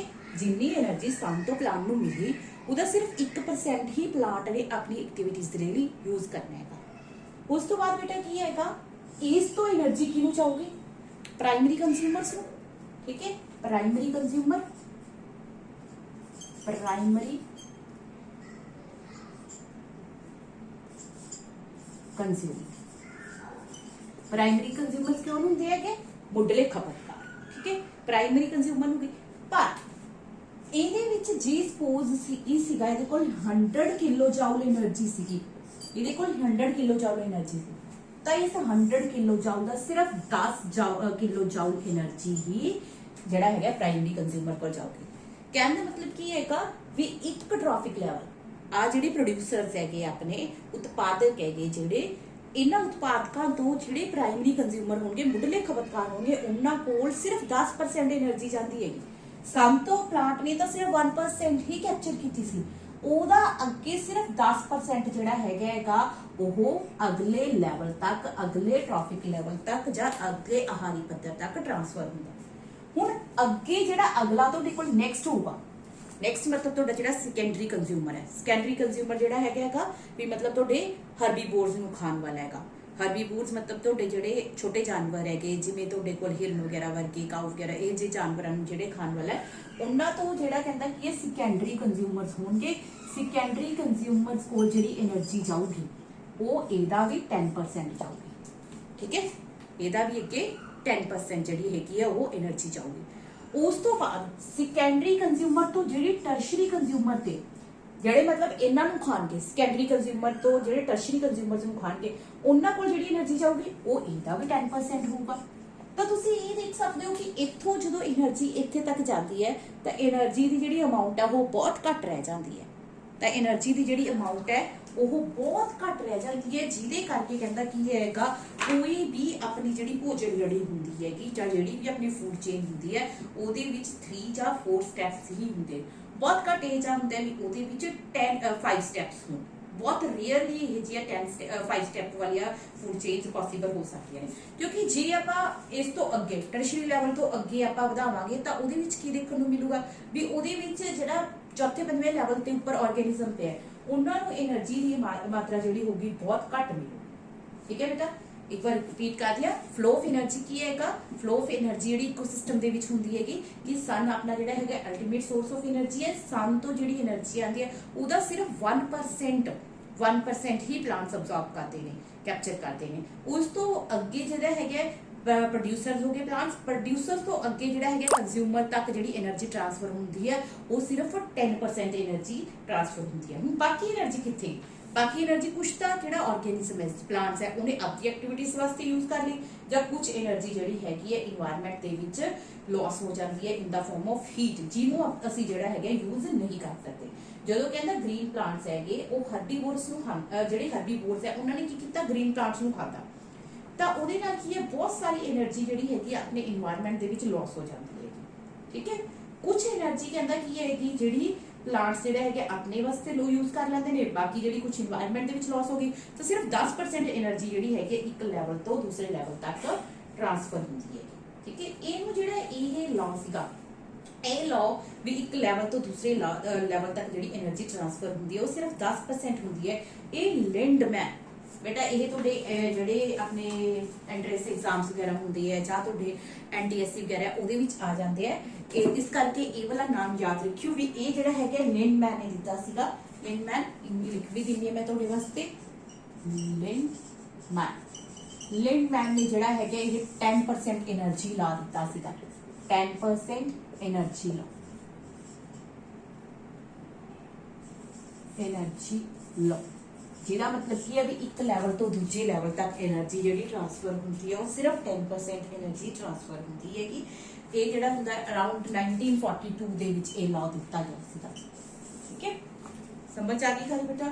ਤਾਂ ਬਾਕੀ એનર્ਜੀ ਜਿਹੜੀ ਹੈਗੀ ਹੈ ਇਨਵਾਇਰਨਮੈਂਟ ਦੇ ਵਿੱਚ ਲਾਸ ਹੋ ਜਾਂਦੀ ਹੈ। ਇਹ ਲਾਅ ਜਿਹੜਾ ਹੈ ਕੈਮਿਸਟਰੀ ਦੇ ਵਿੱਚ ਜਦੋਂ ਹਾਇਰ ਕਲਾਸਿਸ ਦੇ ਵਿੱਚ ਆਓਗੇ ਤੁਸੀਂ ਸੈਕਿੰਡ ਲਾਅ ਆਫ ਥਰਮੋਡਾਇਨਾਮਿਕਸ ਹੁੰਦਾ ਹੈ, ਉਹਦੇ ਵਿੱਚ ਵੀ ਤੁਹਾਨੂੰ ਐਕਸਪਲੇਨ ਕੀਤਾ ਜਾਂਦਾ ਹੈਗਾ ਵੀ ਜਦੋਂ એનર્ਜੀ ਜਿਹੜੀ ਟ੍ਰਾਂਸਫਰ ਹੁੰਦੀ ਹੈ ਇੱਕ ਟ੍ਰੋਫਿਕ ਲੈਵਲ ਤੋਂ ਨੈਕਸਟ ਟ੍ਰੋਫਿਕ ਲੈਵਲ ਤੱਕ, ਉਹ ਸਿਰਫ 10% ਹੀ ਅਵੇਲੇਬਲ ਹੁੰਦੀ ਹੈ ਦੂਸਰੇ ਜਿਹੜਾ ਹੈਗਾ ਹਾਇਰ ਲੈਵਲ ਵਾਸਤੇ। ਬਾਕੀ ਜਿਹੜੀ એનર્ਜੀ ਹੈ ਪਲਾਂਟ ਐਨੀਮਲ ਯੂਜ਼ ਕਰ ਲੈਂਦੇ ਨੇ ਜਾਂ ਫਿਰ ਇਨਵਾਇਰਨਮੈਂਟ ਦੇ ਵਿੱਚ ਲਾਸ ਹੋ ਜਾਂਦੀ ਹੈ। ਔਰ ਬੇਟਾ ਇੱਕ ਗੱਲ, એનર્ਜੀ ਜਿਹੜੀ ਹੁੰਦੀ ਹੈ ਸਿਰਫ ਇੱਕ ਹੀ ਡਾਇਰੈਕਸ਼ਨ ਦੇ ਵਿੱਚ ਫਲੋ ਹੁੰਦੀ ਹੈ। ਉਹ ਕਦੇ ਵੀ ਜਿਹੜਾ ਤੁਸੀਂ ਇਹ ਨਹੀਂ ਕਹਿ ਸਕਦੇ ਵੀ ਪ੍ਰਾਇਮਰੀ ਕੰਜ਼ਿਊਮਰ ਤੋਂ ਦੁਬਾਰਾ ਪਲਾਂਟਸ ਨੂੰ ਮਿਲੂਗੀ। ਪ੍ਰਾਇਮਰੀ ਕੰਜ਼ਿਊਮਰ ਤੋਂ ਦੁਬਾਰਾ ਪਲਾਂਟਸ ਨੂੰ ਕਦੇ એનર્ਜੀ ਨਹੀਂ ਮਿਲ ਸਕਦੀ ਹੈਗੀ। ਪਲਾਂਟਸ ਤੋਂ ਪ੍ਰਾਇਮਰੀ ਕੰਜ਼ਿਊਮਰ ਤੇ ਜਾਊਗੀ, ਪ੍ਰਾਇਮਰੀ ਕੰਜ਼ਿਊਮਰ ਤੋਂ ਸੈਕੰਡਰੀ ਤੇ ਸੈਕੰਡਰੀ ਤੋਂ ਟਰਸ਼ਰੀ ਤੇ ਜਾਊਗੀ। ਠੀਕ ਹੈ ਬੇਟਾ। ਤਾਂ એનર્ਜੀ ਦਾ ਜਿਹੜਾ ਟ੍ਰਾਂਸਫਰ ਹੁੰਦਾ ਹੈਗਾ ਉਹ ਯੂਨਿਟ ਡਾਇਰੈਕਸ਼ਨਲ ਹੁੰਦਾ, ਕਦੇ ਵੀ ਬੈਕ ਫਲੋ ਨਹੀਂ ਹੁੰਦਾ ਹੈਗਾ એનર્ਜੀ ਦਾ। ਤਾਂ ਨੈਕਸਟ ਟੌਪਿਕ, ਹਾਂਜੀ ਬੇਟਾ ਆਪਣਾ ਨੈਕਸਟ ਟੌਪਿਕ ਹੈ ਕਿ ਆਪਣੀਆਂ ਜਿਹੜੀਆਂ ਐਕਟੀਵਿਟੀਜ਼ ਨੇ, ਸਾਡੀਆਂ ਕਿਰਿਆਵਾਂ, ਸਾਡੀ ਜਿਹੜੀਆਂ ਐਕਟੀਵਿਟੀਜ਼ ਨੇ ਉਹ ਆਪਣੀ ਇਨਵਾਇਰਨਮੈਂਟ ਨੂੰ ਕਿਵੇਂ ਅਫੈਕਟ ਕਰ ਰਹੀਆਂ ਨੇ, ਸਾਡੀਆਂ ਕਿਰਿਆਵਾਂ ਵਾਤਾਵਰਣ ਨੂੰ ਕਿਵੇਂ ਪ੍ਰਭਾਵਿਤ ਕਰ ਰਹੀਆਂ ਨੇ। ਕਿਆ ਆਪਾਂ ਜਦੋਂ ਆਪਣੀ ਇਨਵਾਇਰਨਮੈਂਟ ਦੇ ਵਿੱਚ ਰਹਿ ਰਹੇ ਹਾਂ, ਵਾਤਾਵਰਣ ਦੇ ਵਿੱਚ ਰਹਿ ਰਹੇ ਹਾਂ, ਤਾਂ ਆਪਣੀਆਂ ਬਹੁਤ ਸਾਰੀਆਂ ਕਿਰਿਆਵਾਂ, ਆਪਾਂ ਕੋਈ ਵੀ ਗਤੀਵਿਧੀ ਕਰਦੇ ਹੈਗੇ ਉਹ ਸਾਡੇ ਸਾਰੇ ਵਾਤਾਵਰਣ ਨੂੰ ਪ੍ਰਭਾਵਿਤ ਕਰਦੇ ਹਨ। ਤੁਸੀਂ 9th ਕਲਾਸ ਦੇ ਵਿੱਚ ਵੀ ਪੜ੍ਹੇ ਹੈ ਕਿ ਜਿਹੜੀ ਵਾਤਾਵਰਣ ਹੈ ਉਹ ਕਿਸ ਤਰ੍ਹਾਂ ਜਿਹੜਾ ਹੈਗਾ ਸਾਡੀਆਂ ਕਿਰਿਆਵਾਂ ਦੇ ਦੁਆਰਾ ਪ੍ਰਭਾਵਿਤ ਹੁੰਦਾ ਹੈ। ਪੋਲਿਊਸ਼ਨ ਵਗੈਰਾ ਬਾਰੇ ਵੀ ਤੁਸੀਂ ਪੜ੍ਹਿਆ ਹੈਗਾ। ਤੇ ਓਜ਼ੋਨ ਪਰਤ ਦੇ ਨਸ਼ਟ ਹੋਣ ਅਤੇ ਰਹਿੰਦ ਖੂੰਹਦ ਦਾ ਨਿਪਟਾਰਾ, ਇਹਦੇ ਬਾਰੇ ਵਿੱਚ ਹੁਣ ਆਪਾਂ ਪੜ੍ਹਨਾ ਹੈਗਾ। ਮੇਰਾ ਫਰਸਟ ਟੌਪਿਕ ਜਿਹੜਾ ਆਪਾਂ ਡਿਸਕਸ ਕਰਨਾ ਹੈ ਉਹ ਹੈਗਾ ਓਜ਼ੋਨ ਪਰਤ ਅਤੇ ਇਹ ਕਿਵੇਂ ਨਸ਼ਟ ਹੋ ਰਹੀ ਹੈ। Ozone layer and how it is getting depleted. ਕਹਿੰਦਾ ਇਹ ਕਿਵੇਂ ਨਸ਼ਟ ਹੋ ਰਹੀ ਹੈ। ਪਹਿਲੀ ਗੱਲ ਆਪਾਂ ਓਜ਼ੋਨ ਦੀ ਕਰ ਲਈਏ। ਓਜ਼ੋਨ ਜਿਹੜੀ ਹੈਗੀ ਹੈ ਨਾਰਮਲ ਤੁਹਾਡੇ ਕੋਲ ਆਕਸੀਜਨ, ਜਿਹਨੂੰ ਤੁਸੀਂ ਆਕਸੀਜਨ ਕਹਿੰਦੇ ਹੋ, ਉਹ ਕੀ ਹੁੰਦੀ ਹੈ O2 ਹੁੰਦੀ ਹੈ। ਠੀਕ ਹੈ, ਆਕਸੀਜਨ ਤੁਹਾਡੇ ਕੋਲ ਇਸ ਫਾਰਮ ਦੇ ਵਿੱਚ O2 ਦੀ ਫਾਰਮ ਦੇ ਵਿੱਚ ਹੁੰਦੀ ਹੈ। ਜਿਹੜੀ ਓਜ਼ੋਨ ਹੈ ਉਹ ਕੀ ਹੈ O3 ਹੈ। ਇਹ ਓਜ਼ੋਨ ਕਿਵੇਂ ਬਣਦੀ ਹੈ ਆਪਾਂ ਇਹਦੀ ਗੱਲ ਕਰਦੇ ਹਾਂ। ਪਹਿਲਾਂ ਤੁਹਾਨੂੰ ਦੱਸ ਦਈਏ ਵੀ ਜਿਹੜੀ ਇਹ ਓਜ਼ੋਨ ਹੈ, ਓਜ਼ੋਨ ਕਿੱਥੇ ਪਈ ਹੈ। ਜੇ ਤੁਹਾਡੀ ਓਜ਼ੋਨ ਕਹਿੰਦਾ ਟ੍ਰੋਪੋਸਫੀਅਰ ਤੇ ਪਈ ਹੈ, ਤੁਹਾਡਾ ਜਿਹੜੇ ਲੈਵਲ ਤੇ ਆਪਾਂ ਰਹਿ ਰਹੇ ਹਾਂ ਇਸ ਲੈਵਲ ਤੇ ਪਈ ਹੈ, ਤਾਂ ਇਹ ਤੁਹਾਡੇ ਲਈ ਨੁਕਸਾਨਦਾਇਕ ਹੋ ਸਕਦੀ ਹੈ। ਪਰ ਤੁਹਾਡੀ ਧਰਤੀ ਦੀਆਂ ਜਿਹੜੀਆਂ ਅਰਥ ਦੀਆਂ ਲੇਅਰਸ ਹੈ ਉਹਦੇ ਵਿੱਚ ਜਿਹੜੀ ਸੈਕਿੰਡ ਲੇਅਰ ਆਉਂਦੀ ਹੈ ਸਟ੍ਰੈਟੋਸਫੀਅਰ, ਉਸ ਸਟ੍ਰੈਟੋਸਫੀਅਰ ਦੇ ਵਿੱਚ ਇੱਕ ਲੇਅਰ ਹੋਰ ਪਈ ਹੈ ਜਿਹਦਾ ਨਾਮ ਹੈਗਾ ਓਜ਼ੋਨੋਸਫੀਅਰ, ਕਿਉਂਕਿ ਉੱਥੇ ਓਜ਼ੋਨ ਦੀ ਇੱਕ ਲੇਅਰ ਬਣੀ ਹੋਈ ਹੈ ਜੀ, ਇਸ ਕਰਕੇ ਉਹਨੂੰ ਅਸੀਂ ਓਜ਼ੋਨੋਸਫੀਅਰ ਕਿਹਾ ਹੈ। ਜਿਹੜੀ ਇਹ ਓਜ਼ੋਨੋਸਫੀਅਰ ਹੈ ਇਹ ਜ਼ਿਆਦਾ ਅਮਾਉਂਟ ਓਜ਼ੋਨ ਸਟ੍ਰੈਟੋਸਫੀਅਰ ਦੇ ਜਿਸ ਪਾਰਟ ਦੇ ਵਿੱਚ ਓਜ਼ੋਨ ਦੀ ਅਮਾਉਂਟ ਜ਼ਿਆਦਾ ਹੈਗੀ ਉੱਥੇ ਉਹਨੂੰ ਅਸੀਂ ਓਜ਼ੋਨ ਲੇਅਰ ਜਾਂ ਫਿਰ ਓਜ਼ੋਨੋਸਫੀਅਰ ਕਿਹਾ। ਐਕਚੁਅਲੀ ਇਹ ਕੀ ਹੈਗੀ, ਇੱਕ ਓਜ਼ੋਨ ਸ਼ੀਲਡ ਹੈਗੀ, ਇੱਕ ਓਜ਼ੋਨ ਦੀ ਪਰਤ ਹੈਗੀ। ਕਿਉਂਕਿ ਕਹਿੰਦਾ ਇਹ ਤੁਹਾਨੂੰ ਕੀ ਕਰਦੀ ਹੈਗੀ, ਇਹਨੂੰ ਅਸੀਂ ਓਜ਼ੋਨ ਪਰਤ ਕਿਉਂ ਕਿਹਾ ਹੋਇਆ ਹੈ, ਕਹਿੰਦਾ ਕਿਉਂਕਿ ਇਹ ਸੂਰਜ ਤੋਂ ਆਉਣ ਵਾਲੀਆਂ ਜਿਹੜੀਆਂ ਹਾਰਮਫੁਲ ਰੇਜ਼ ਨੇ, ਪਰਾਵੈਗਨਿਕ ਕਿਰਨਾਂ ਨੇ ਕਹਿੰਦਾ ਉਹਨਾਂ ਤੋਂ ਸਾਡੀ ਕੀ ਕਰਦੀ ਹੈ, ਰੱਖਿਆ ਕਰਦੀ ਹੈ। ਅਲਟਰਾ ਵਾਇਲਟ ਰੇਡੀਏਸ਼ਨਸ ਹੈਗੀਆਂ ਉਹਨਾਂ ਤੋਂ ਸਾਨੂੰ ਬਚਾ ਕੇ ਰੱਖਦੀ ਹੈ। ਠੀਕ ਹੈ, ਇਹਦੀ ਵੀ ਗੱਲ ਕਰਾਂਗੇ ਕਿ ਜੇ ਇਹ ਸਾਡੇ ਕੋਲ ਆ ਜਾਂਦਾ ਫਿਰ ਕੀ ਹੋਊਗਾ। ਇਸ ਤੋਂ ਪਹਿਲਾਂ ਆਪਾਂ ਗੱਲ ਕਰੀਏ ਵੀ ਇਹ ਕਿਵੇਂ ਬਣਦੀ ਕਿਵੇਂ ਹੈ ਓਜ਼ੋਨ। ਠੀਕ ਹੈ ਬੇਟਾ, ਆਕਸੀਜਨ ਹੈ ਨਾ, ਆਕਸੀਜਨ ਜਦੋਂ ਕਹਿੰਦਾ ਕਿ ਇਸ ਆਕਸੀਜਨ ਦੇ ਉੱਪਰ ਯੂਵੀ ਰੇਜ਼ ਪੈਂਦੀਆਂ ਨੇ, ਪਰਾਵੈਗਨਿਕ ਕਿਰਨਾਂ ਪੈਂਦੀਆਂ ਨੇ ਜਾਂ ਅਲਟਰਾ ਵਾਇਲਟ ਰੇਜ਼ ਪੈਂਦੀਆਂ ਨੇ ਗਿਆ। ਠੀਕ ਹੈ, ਤਾਂ ਇੱਥੇ ਤੁਹਾਡੇ ਕੋਲ ਕਹਿੰਦਾ ਕੀ ਹੈਗਾ, ਇਹ ਆਕਸੀਜਨ ਦੇ ਫ੍ਰੀ ਮੋਲੀਕਿਊਲਸ ਬਣ ਜਾਂਦੇ ਨੇ। ਠੀਕ ਹੈ, ਇਹ ਜਿਹੜੇ ਆਕਸੀਜਨ ਦੇ ਫ੍ਰੀ ਐਟਮਸ ਨੇ, ਨੇਸੈਂਟ ਆਕਸੀਜਨ ਜਿਹਨੂੰ ਅਸੀਂ ਕਹਿੰਦੇ ਆ, ਇਹ ਨੇਸੈਂਟ ਆਕਸੀਜਨ ਜਦੋਂ ਆਕਸੀਜਨ ਦੇ ਮੋਲੀਕਿਊਲ ਦੇ ਨਾਲ ਕੰਬਾਈਨ ਕਰਦੀ ਹੈ ਤਾਂ ਅੱਗੇ ਤੁਹਾਡੇ ਕੋਲ ਕੀ ਬਣਦਾ ਹੈ, O3। ਠੀਕ ਹੈ, ਇਹ O3 ਬਣਦੀ ਹੈ। ਹੁਣ ਇਹ O3 ਦੀ ਲੇਅਰ ਜਿਹੜੀ ਆਪਣੀ ਸਟ੍ਰੈਟੋਸਫੀਅਰ ਦੇ ਵਿੱਚ ਪਈ ਹੋਈ ਹੈ, ਤਾਂ ਇਹਨੇ ਧਰਤੀ ਨੂੰ ਅਰਥ ਨੂੰ ਆਪਣੀ ਕਵਰ ਕਰਕੇ ਰੱਖਿਆ। ਜਦੋਂ ਅਲਟਰਾਵਾਇਲਟ ਰੇਡੀਏਸ਼ਨ ਆਉਂਦੀਆਂ ਨੇ ਤਾਂ ਇਹਦੇ ਨਾਲ ਸਟ੍ਰਾਈਕ ਕਰਕੇ ਉਹ ਵਾਪਸ ਚਲੀਆਂ ਜਾਂਦੀਆਂ ਨੇ, ਉਹ ਆਪਣੀ ਅਰਥ ਤੇ ਨਹੀਂ ਪਹੁੰਚ ਪਾਉਂਦੀਆਂ। ਠੀਕ ਹੈ ਬੇਟਾ, ਹੁਣ ਕਹਿੰਦੇ ਕੀ ਹੈਗਾ, ਇਹ ਜਿਹੜੀ ਆਪਣੀ ਓਜ਼ੋਨ ਹੈ ਇਹ ਓਜ਼ੋਨ ਆਪਣੀ ਨਸ਼ਟ ਹੋ ਰਹੀ ਹੈ। ਇਹ ਜਿਹੜੀ ਓਜ਼ੋਨ ਹੈ ਇਹ ਬੈਕ ਰਿਐਕਸ਼ਨ ਹੋਣ ਲੱਗੀ। ਕਿਸ ਚੀਜ਼ ਕਰਕੇ ਇਹ ਬੈਕ ਰਿਐਕਸ਼ਨ ਹੋ ਗਈ, ਕੀ ਕਾਰਨ ਹੈ ਜਿਹੜੀ ਆਪਣੀ ਓਜ਼ੋਨ ਹੈਗੀ ਇਹ ਟੁੱਟਣ ਲੱਗੀ, ਬ੍ਰੇਕ ਹੋਣ ਲੱਗੀ। ਠੀਕ ਹੈ, ਬੇਸਿਕਲੀ ਕੁਝ ਇੱਕ ਐਸੀ ਗੈਸਿਸ ਹੈ। ਠੀਕ ਹੈ, ਇਹ ਜਦੋਂ ਆਪਣੀ ਓਜ਼ੋਨ ਬ੍ਰੇਕ ਹੋ ਜੂਗੀ ਤਾਂ ਉਹ ਜਿਹਦੇ ਨਾਲ ਆਪਣੀ ਓਜ਼ੋਨ ਦੀ ਜਿਹੜੀ ਲੇਅਰ ਹੈਗੀ ਉਹ ਪਤਲੀ ਹੋਣੀ ਸ਼ੁਰੂ ਹੋ ਜੂਗੀ, ਜਿਹਨੂੰ ਅਸੀਂ ਕਹਿੰਦੇ ਓਜ਼ੋਨ ਡਿਪਲੀਸ਼ਨ, ਜਿਹਨੂੰ ਅਸੀਂ ਕਹਿੰਦੇ ਆ ਓਜ਼ੋਨ ਡਿਪਲੀਸ਼ਨ, ਓਜ਼ੋਨ ਪਰਤ ਦਾ ਨਸ਼ਟ ਹੋਣਾ ਹੁੰਦਾ ਹੈ।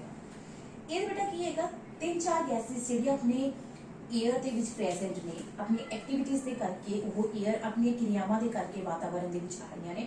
ਕਿਹੜੀਆਂ ਮੁੱਖ ਗੈਸਾਂ ਨੇ? ਪਹਿਲੀ ਜਿਹੜੀ ਗੈਸ ਹੈ ਉਹ ਹੈਗੀ ਕਲੋਰੋਫਲੋਰੋਕਾਰਬਨ, ਦੂਸਰੀ ਮੀਥੇਨ, ਤੀਸਰੀ ਆਕਸਾਈਡਸ ਆਫ ਨਾਈਟ੍ਰੋਜਨ। ਕਲੋਰੋਫਲੋਰੋਕਾਰਬਨ ਜਿਹਨੂੰ ਅਸੀਂ ਕਹਿੰਦੇ ਆ CFCs, ਠੀਕ ਹੈ। ਫਿਰ ਮੀਥੇਨ CH4, ਫਿਰ ਤੁਹਾਡੇ ਕੋਲ ਕੀ ਹੈ ਆਕਸਾਈਡਸ ਆਫ ਨਾਈਟ੍ਰੋਜਨ, ਆਕਸਾਈਡਸ ਆਫ ਨਾਈਟ੍ਰੋਜਨ। ਇਹ ਜਿਹੜੇ ਨਾਈਟ੍ਰੋਜਨ ਦੇ ਆਕਸਾਈਡਸ ਹੈਗੇ, ਠੀਕ ਹੈ, ਨਾਈਟ੍ਰੋਜਨ ਦੇ ਆਕਸਾਈਡ, ਮੀਥੇਨ ਤੇ ਕਲੋਰੋਫਲੋਰੋਕਾਰਬਨਸ, ਇਹ ਤਿੰਨੋਂ ਜਿਹੜੇ ਮੇਨ ਕੰਪੋਨੈਂਟ ਨੇ ਇਹ ਕੀ ਕਰਦੇ ਨੇ? ਇਸ ਰਿਐਕਸ਼ਨ ਨੂੰ ਰਿਵਰਸ ਕਰ ਦਿੰਦੇ ਨੇ। ਕਲੋਰੋਫਲੋਰੋਕਾਰਬਨਸ ਕੀ ਕਰਦੀਆਂ ਨੇ ਕਿ ਜਾਂ ਮੀਥੇਨ ਕੀ ਕਰਦੀ ਹੈ, ਇਹ ਰਿਐਕਸ਼ਨ ਨੂੰ ਰਿਵਰਸ ਕਰ ਦਿੰਦੀ ਹੈਗੀ, ਜਿਹਦੇ ਕਰਕੇ ਓਜ਼ੋਨ ਦੁਆਰਾ ਫਿਰ ਆਕਸੀਜਨ ਛੋੜ ਜਾਂਦੀ ਹੈ ਤੇ ਤੁਹਾਡੇ ਕੋਲ ਆਹ ਰਿਲੀਜ਼ ਹੋ ਜਾਂਦਾ ਹੈ, ਜਿਹਦੇ ਕਰਕੇ ਤੁਹਾਡੀ ਓਜ਼ੋਨ ਜਿਹੜੀ ਹੈਗੀ ਹੈ ਕੰਟੀਨਿਊਸਲੀ ਡਿਪਲੀਟ ਹੁੰਦੀ ਜਾ ਰਹੀ ਹੈ, ਠੀਕ ਹੈ। ਹੁਣ ਤੁਹਾਡੇ ਕੋਲ ਕਹਿੰਦਾ ਕੀ ਹੈਗਾ, ਬੇਸਿਕਲੀ ਇਹ ਸਬਸਟੈਂਸ ਕਿੱਥੋਂ ਆਉਂਦੇ ਨੇ?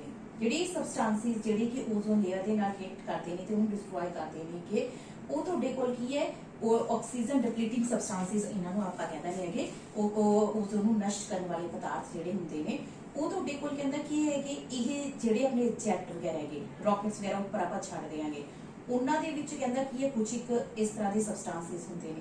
ਜਾਂ ਜਿਹੜਾ ਮੀਥੇਨ ਹੈ, ਜੋ ਤੁਸੀਂ ਪੈਡੀ ਲਗਾਉਂਦੇ ਹੋ ਨਾ, ਪੈਡੀ ਮਤਲਬ ਚਾਵਲ ਦੀ ਫਸਲ ਲਗਾਉਂਦੇ ਹੋ, ਤਾਂ ਉਹਦੇ ਵਿੱਚ ਇਹਦੀ ਮਾਤਰਾ ਬਹੁਤ ਜ਼ਿਆਦਾ ਹੁੰਦੀ ਹੈ, ਮੀਥੇਨ ਬਹੁਤ ਰਿਲੀਜ਼ ਹੁੰਦੀ ਹੈ, ਠੀਕ ਹੈ। ਆ ਜਿਹੜਾ ਪੋਲਿਊਸ਼ਨ ਹੈ, ਪੋਲਿਊਸ਼ਨ ਦੇ ਨਾਲ ਜਿਹੜਾ ਹੈਗਾ ਉਹ ਬਹੁਤ ਸਾਰੇ ਨਾਈਟ੍ਰੋਜਨ ਦੇ ਆਕਸਾਈਡਸ ਰਿਲੀਜ਼ ਹੋ ਰਹੇ ਹੈਗੇ, ਜਿਹੜੇ ਕਿ ਆਪਾਂ ਨੂੰ ਇਹ ਓਜ਼ੋਨ ਨੂੰ ਡਿਪਲੀਟ ਕਰ ਰਹੇ ਨੇ। ਜਿਹੜੀ ਬੇਟਾ ਓਜ਼ੋਨ ਦੀ ਆਪਾਂ ਅਮਾਉਂਟ ਹੈ, ਠੀਕ ਹੈ, ਅਮਾਉਂਟ ਆਫ ਓਜ਼ੋਨ ਐਟਮੋਸਫੀਅਰ ਦੇ ਵਿੱਚ ਓਜ਼ੋਨ ਦੀ ਅਮਾਉਂਟ ਨੂੰ ਆਪਾਂ ਮੈਜ਼ਰ ਕਰਦੇ ਆ ਡੌਪਸਨ ਸਪੈਕਟ੍ਰੋਮੀਟਰ ਦੇ ਨਾਲ, ਠੀਕ ਹੈ, ਡੌਪਸਨ ਸਪੈਕਟ੍ਰੋਮੀਟਰ ਦੇ ਨਾਲ। ਤੇ ਜਿਹੜੀ ਇਹਦੀ ਯੂਨਿਟ ਹੈਗੀ ਉਹਨੂੰ ਅਸੀਂ ਡੌਪਸਨ ਯੂਨਿਟਸ ਕਹਿੰਦੇ ਹਾਂ। ਡੌਪਸਨ ਆਪਾਂ ਕਹਿੰਦੇ ਨੇ ਵੀ ਇੰਨੇ ਡੌਪਸਨ ਜਿਹੜੀ ਓਜ਼ੋਨ ਲੇਅਰ ਹੈ ਕਿ ਓਜ਼ੋਨ ਹੈਗੀ ਉਹ ਆਪਣੀ ਸਟ੍ਰੈਟੋਸਫੀਅਰ ਦੇ ਵਿੱਚ ਪਈ ਸੀ ਪਹਿਲਾਂ, ਹੁਣ ਘਟ ਗਈ। Dobson is the unit for expressing ozone, amount of the ozone ਨੂੰ ਮੈਜ਼ਰ ਕਰਨ ਵਾਸਤੇ ਆਪਾਂ ਕੀ ਯੂਜ਼ ਕਰਦੇ ਆ? ਡੌਪਸਨ ਯੂਨਿਟ, ਠੀਕ ਹੈ। ਲਿਖ ਲਓ ਇਹ ਬੇਟਾ, ਇਹ ਵਾਲੀ ਜਿਹੜੇ ਟਰਮਸ ਹੈਗੀਆਂ ਇਹ ਤੁਹਾਨੂੰ ਬੇਸਿਕਲੀ ਹੈਲਪ ਕਰਨਗੀਆਂ ਜਿਹੜੇ ਤੁਹਾਡੇ ਐਗਜ਼ਾਮਸ ਨੇ, ਠੀਕ ਹੈ। ਡੌਪਸਨ ਯੂਨਿਟ ਜਾਂ ਇਹਨੂੰ ਡੌਪਸਨ ਸਪੈਕਟ੍ਰੋਮੀਟਰ ਦੇ ਨਾਲ ਇਹਨੂੰ ਮੈਜ਼ਰ ਕਰਦੇ ਆ, ਠੀਕ ਹੈ ਬੇਟਾ। ਹੁਣ ਆਪਾਂ ਇਹ ਗੱਲ ਕਰਦੇ ਹਾਂ ਕਿ ਇਫੈਕਟ ਕੀ ਹੈ, ਓਜ਼ੋਨ ਦੀ ਡਿਪਲੀਟ ਹੋਣ ਦੇ ਇਫੈਕਟ ਕੀ ਨੇ, ਕੀ ਇਫੈਕਟ ਪੈ ਰਹੇ ਨੇ, ਕੀ ਪ੍ਰਭਾਵ ਪੈ ਰਹੇ ਨੇ। ਸਭ ਤੋਂ ਵੱਡਾ ਇਫੈਕਟ ਕੀ ਹੈਗਾ ਕਿ ਅਗਰ ਇਹ ਓਜ਼ੋਨ ਡਿਪਲੀਟ ਹੋ ਜੂਗੀ ਤਾਂ ਜਿਹੜੇ ਅਲਟਰਾਵਾਇਲਟ ਰੇਡੀਏਸ਼ਨਸ ਹੈ ਉਹ ਆਪਣੀ ਅਰਥ ਤੇ ਆਉਣੀਆਂ ਸ਼ੁਰੂ ਹੋ ਜਾਣਗੀਆਂ। ਜਦੋਂ ਅਲਟਰਾਵਾਇਲਟ ਰੇਡੀਏਸ਼ਨ ਆਪਣੀ ਅਰਥ ਤੇ ਆਉਣੀਆਂ ਸ਼ੁਰੂ ਹੋ ਜਾਣਗੀਆਂ ਤਾਂ ਫਿਰ ਕੀ ਹੋਊਗਾ? ਤਾਂ ਉਹਦੇ ਨਾਲ ਕੈਂਸਰ ਹੋ ਸਕਦਾ ਹੈਗਾ। ਆਪਣੀ ਜਿਹੜੀ ਆਈ ਸਾਈਟ ਹੈਗੀ, ਬੇਸਿਕਲੀ ਜਿਹੜਾ ਹਿਊਮਨ ਹੈਗਾ, ਹਿਊਮਨ ਦੇ ਵਿੱਚ ਸਕਿਨ ਕੈਂਸਰ ਜਾਂ ਹਰਪੀਸ, ਜਿਹਨੂੰ ਤੁਸੀਂ ਜਨੇਊ ਵਗੈਰਾ ਕਹਿੰਦੇ ਨੇ, ਇਸ ਤਰ੍ਹਾਂ ਦੀਆਂ ਪ੍ਰੋਬਲਮ ਹੋ ਸਕਦੀਆਂ ਨੇ। ਪਹਿਲੀ ਜਿਹੜੀ ਪ੍ਰੋਬਲਮ ਹੈਗੀ ਉਹ ਕੀ ਹੈ ਕਿ ਕੈਂਸਰ ਦੀ, ਕੈਂਸਰ ਬੇਸਿਕਲੀ ਸਕਿਨ ਕੈਂਸਰ ਜਾਂ ਫਿਰ ਹਰਪੀਸ, ਜਨੇਊ ਵਗੈਰਾ ਇਸ ਜਿਹੜੀ ਡਿਜ਼ੀਜ਼ ਹੋ ਸਕਦੀਆਂ ਨੇ ਕਿਆ, ਠੀਕ ਹੈ। ਉਸ ਤੋਂ ਬਾਅਦ ਬੇਟਾ ਕੀ ਹੈਗਾ, ਕੈਂਸਰ ਤੋਂ ਬਾਅਦ ਜਿਹੜੀ ਆਈ ਸਾਈਟ ਦੀ ਪ੍ਰੋਬਲਮ ਹੋ ਸਕਦੀ ਹੈ ਤੁਹਾਡੀ। ਜਦੋਂ ਇਸ ਤਰ੍ਹਾਂ ਦੇ ਯੂਵੀ ਰੇਜ਼ ਪੈਣਗੀਆਂ ਤਾਂ ਉਹਦੇ ਨਾਲ ਅੱਖਾਂ ਦੀ ਨਿਗਾਹ ਕਮਜ਼ੋਰ ਹੋ ਸਕਦੀ ਹੈਗੀ, ਠੀਕ ਹੈ। ਆਈ ਸਾਈਟ ਕਮਜ਼ੋਰ ਹੋ ਸਕਦੀ ਹੈਗੀ, ਕੈਟਰੈਕਟ ਮਤਲਬ ਮੋਤੀਆ ਵਗੈਰਾ ਇਸ ਤਰ੍ਹਾਂ ਦੀਆਂ ਪ੍ਰੋਬਲਮਸ ਹੋ ਸਕਦੀਆਂ ਨੇ, ਉਹਦੇ ਚਾਂਸਸ ਵੱਧ ਜਾਣਗੇ। ਆਪਣਾ ਜਿਹੜਾ ਇਮਿਊਨ ਸਿਸਟਮ ਹੈ, ਇਮਿਊਨ ਸਿਸਟਮ ਮਤਲਬ ਆਪਣੀ ਸਰੀਰ ਦੇ ਵਿੱਚ ਜਿਹੜੀ ਡਿਜ਼ੀਜ਼ਾਂ, ਬਿਮਾਰੀਆਂ ਦੇ ਨਾਲ, ਡਿਜ਼ੀਜ਼ਸ ਦੇ ਨਾਲ ਲੜਨ ਦੀ ਸ਼ਮਤਾ ਹੈਗੀ ਉਹ ਘਟ ਜੂਗੀ। तो तीसरा इफेक्ट की हो जाएगा, इम्यून सिस्टम वीक हो जाएगा, ठीक है। Week immune system, immune system weak हो जाएगा। इम्यून सिस्टम वीक मतलब भी ਤੁਹਾਡਾ ਜਿਹੜਾ ਹੈਗਾ ਬਿਮਾਰੀਆਂ ਦੇ ਨਾਲ ਲੜਨ ਦੀ ਸ਼ਮਤਾ ਜਿਹੜੀ ਹੋਗੀ ਉਹ ਇਮਿਊਨ ਸਿਸਟਮ ਦੀ ਘਟ ਜੂਗੀ। ਉਸ ਤੋਂ ਬਾਅਦ ਕੀ ਹੈਗਾ, ਜਿਹੜੀ ਫੋਟੋਸਿੰਥੇਸਿਸ ਹੈਗੀ, ਫੋਟੋਸਿੰਥੇਸਿਸ ਮਤਲਬ ਪੌਦੇ ਜਿਹੜੇ ਹੈਗੇ ਉਹ ਪ੍ਰਕਾਸ਼ ਸੰਸਲੇਸ਼ਨ ਦੀ ਕਿਰਿਆ ਕਰਦੇ ਹੈਗੇ, ਉਹ ਵੀ ਉਹਦਾ ਰੇਟ ਵੀ ਜਿਹੜਾ ਹੈਗਾ ਉਹ ਘਟ ਜੂਗਾ। Decrease in rate of photosynthesis, ठीक है। तो फोटोसिंथेसिस का रेट जिहड़ा है वो भी घट चुका। फोटोसिंथेसिस की जिहड़ी अमाउंट है वो भी घट चुकी। उस तो बाद की है कि जिहड़ी ग्लोबल वार्मिंग है, ग्लोबल वार्मिंग मतलब धरती का जिहड़ा टैंपरेचर है वो कंटीन्यूसली इंक्रीज हो जाऊगा। ग्लोबल वार्मिंग कि इस तरह के कुछ इफेक्ट्स जिहड़े हैगे ओजोन डिप्लीशन के नाल आपां नूं देखण नूं मिल सकदे हैं। इस तो बाद बेटा अपना एक टॉपिक हो रहेगा वो भी आपां डिस्कस करते जाएंगे। हाँ जी बेटा, अपना नेक्स्ट टॉपिक है managing the garbage we produce, कूड़े करकट दा प्रबंध। बेटा हुण देखो आपां जदों कोई भी भोजन खांदे हैं ना, ਤਾਂ ਉਸ ਭੋਜਨ ਦੇ ਵਿੱਚ ਜਿਹੜੇ ਵੱਖ-ਵੱਖ ਤਰ੍ਹਾਂ ਦੇ ਘਟਕ ਹੁੰਦੇ ਨੇ, ਠੀਕ ਹੈ।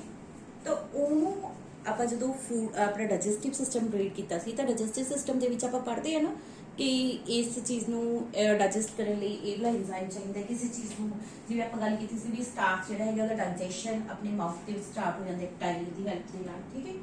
ਐਵੇਂ ਹੀ ਤੁਹਾਡੇ ਕੋਲ ਜਿਹੜਾ ਤੁਸੀਂ ਵੇਸਟ ਪ੍ਰੋਡਿਊਸ ਕਰਦੇ ਹੋ, ਉਹ ਵੇਸਟ ਦੇ ਵਿੱਚ ਕੀ ਹੁੰਦਾ ਹੈਗਾ, ਕੁਝ ਕੁ ਜਿਹੜਾ ਵੇਸਟ ਹੈਗਾ ਉਹਨੂੰ ਤਾਂ ਆਪਣੇ ਜਿਹੜੇ ਇਨਵਾਇਰਨਮੈਂਟ ਦੇ ਵਿੱਚ ਡਿਕੰਪੋਜ਼ਰਸ ਨੇ, ਨਿਖੇੜਕ ਨੇ, ਉਹਨੂੰ ਡਿਸਟਰੋਏ ਕਰਕੇ, ਉਹਨੂੰ ਡਿਕੰਪੋਜ਼ ਕਰਕੇ ਆਪਣੇ ਇਨਵਾਇਰਨਮੈਂਟ ਦੇ ਵਿੱਚ ਦੁਬਾਰਾ ਮਿਲਾ ਦਿੰਦੇ। ਪਰ ਹਰ ਤਰ੍ਹਾਂ ਦਾ, ਕਿਉਂਕਿ ਹਰ ਤਰ੍ਹਾਂ ਦਾ ਐਂਜ਼ਾਈਮ ਉਹਨਾਂ ਕੋਲ ਵੀ ਨਹੀਂ ਹੈਗਾ ਕਿ ਉਹ ਹਰ ਤਰ੍ਹਾਂ ਦਾ ਜਿਹੜਾ ਵੇਸਟ ਹੈ ਉਹਨੂੰ ਡਿਸਟਰੋਏ ਕਰਕੇ ਆਪਣੇ ਇਨਵਾਇਰਨਮੈਂਟ ਦੇ ਵਿੱਚ ਮਿਕਸ ਕਰ ਦੇਣ ਤੇ ਆਪਾਂ ਨੂੰ ਪ੍ਰੋਬਲਮ ਸੋਲਵ ਹੋ ਜੇ ਆਪਣੇ ਸਾਰੇ ਵੇਸਟ ਦੀ।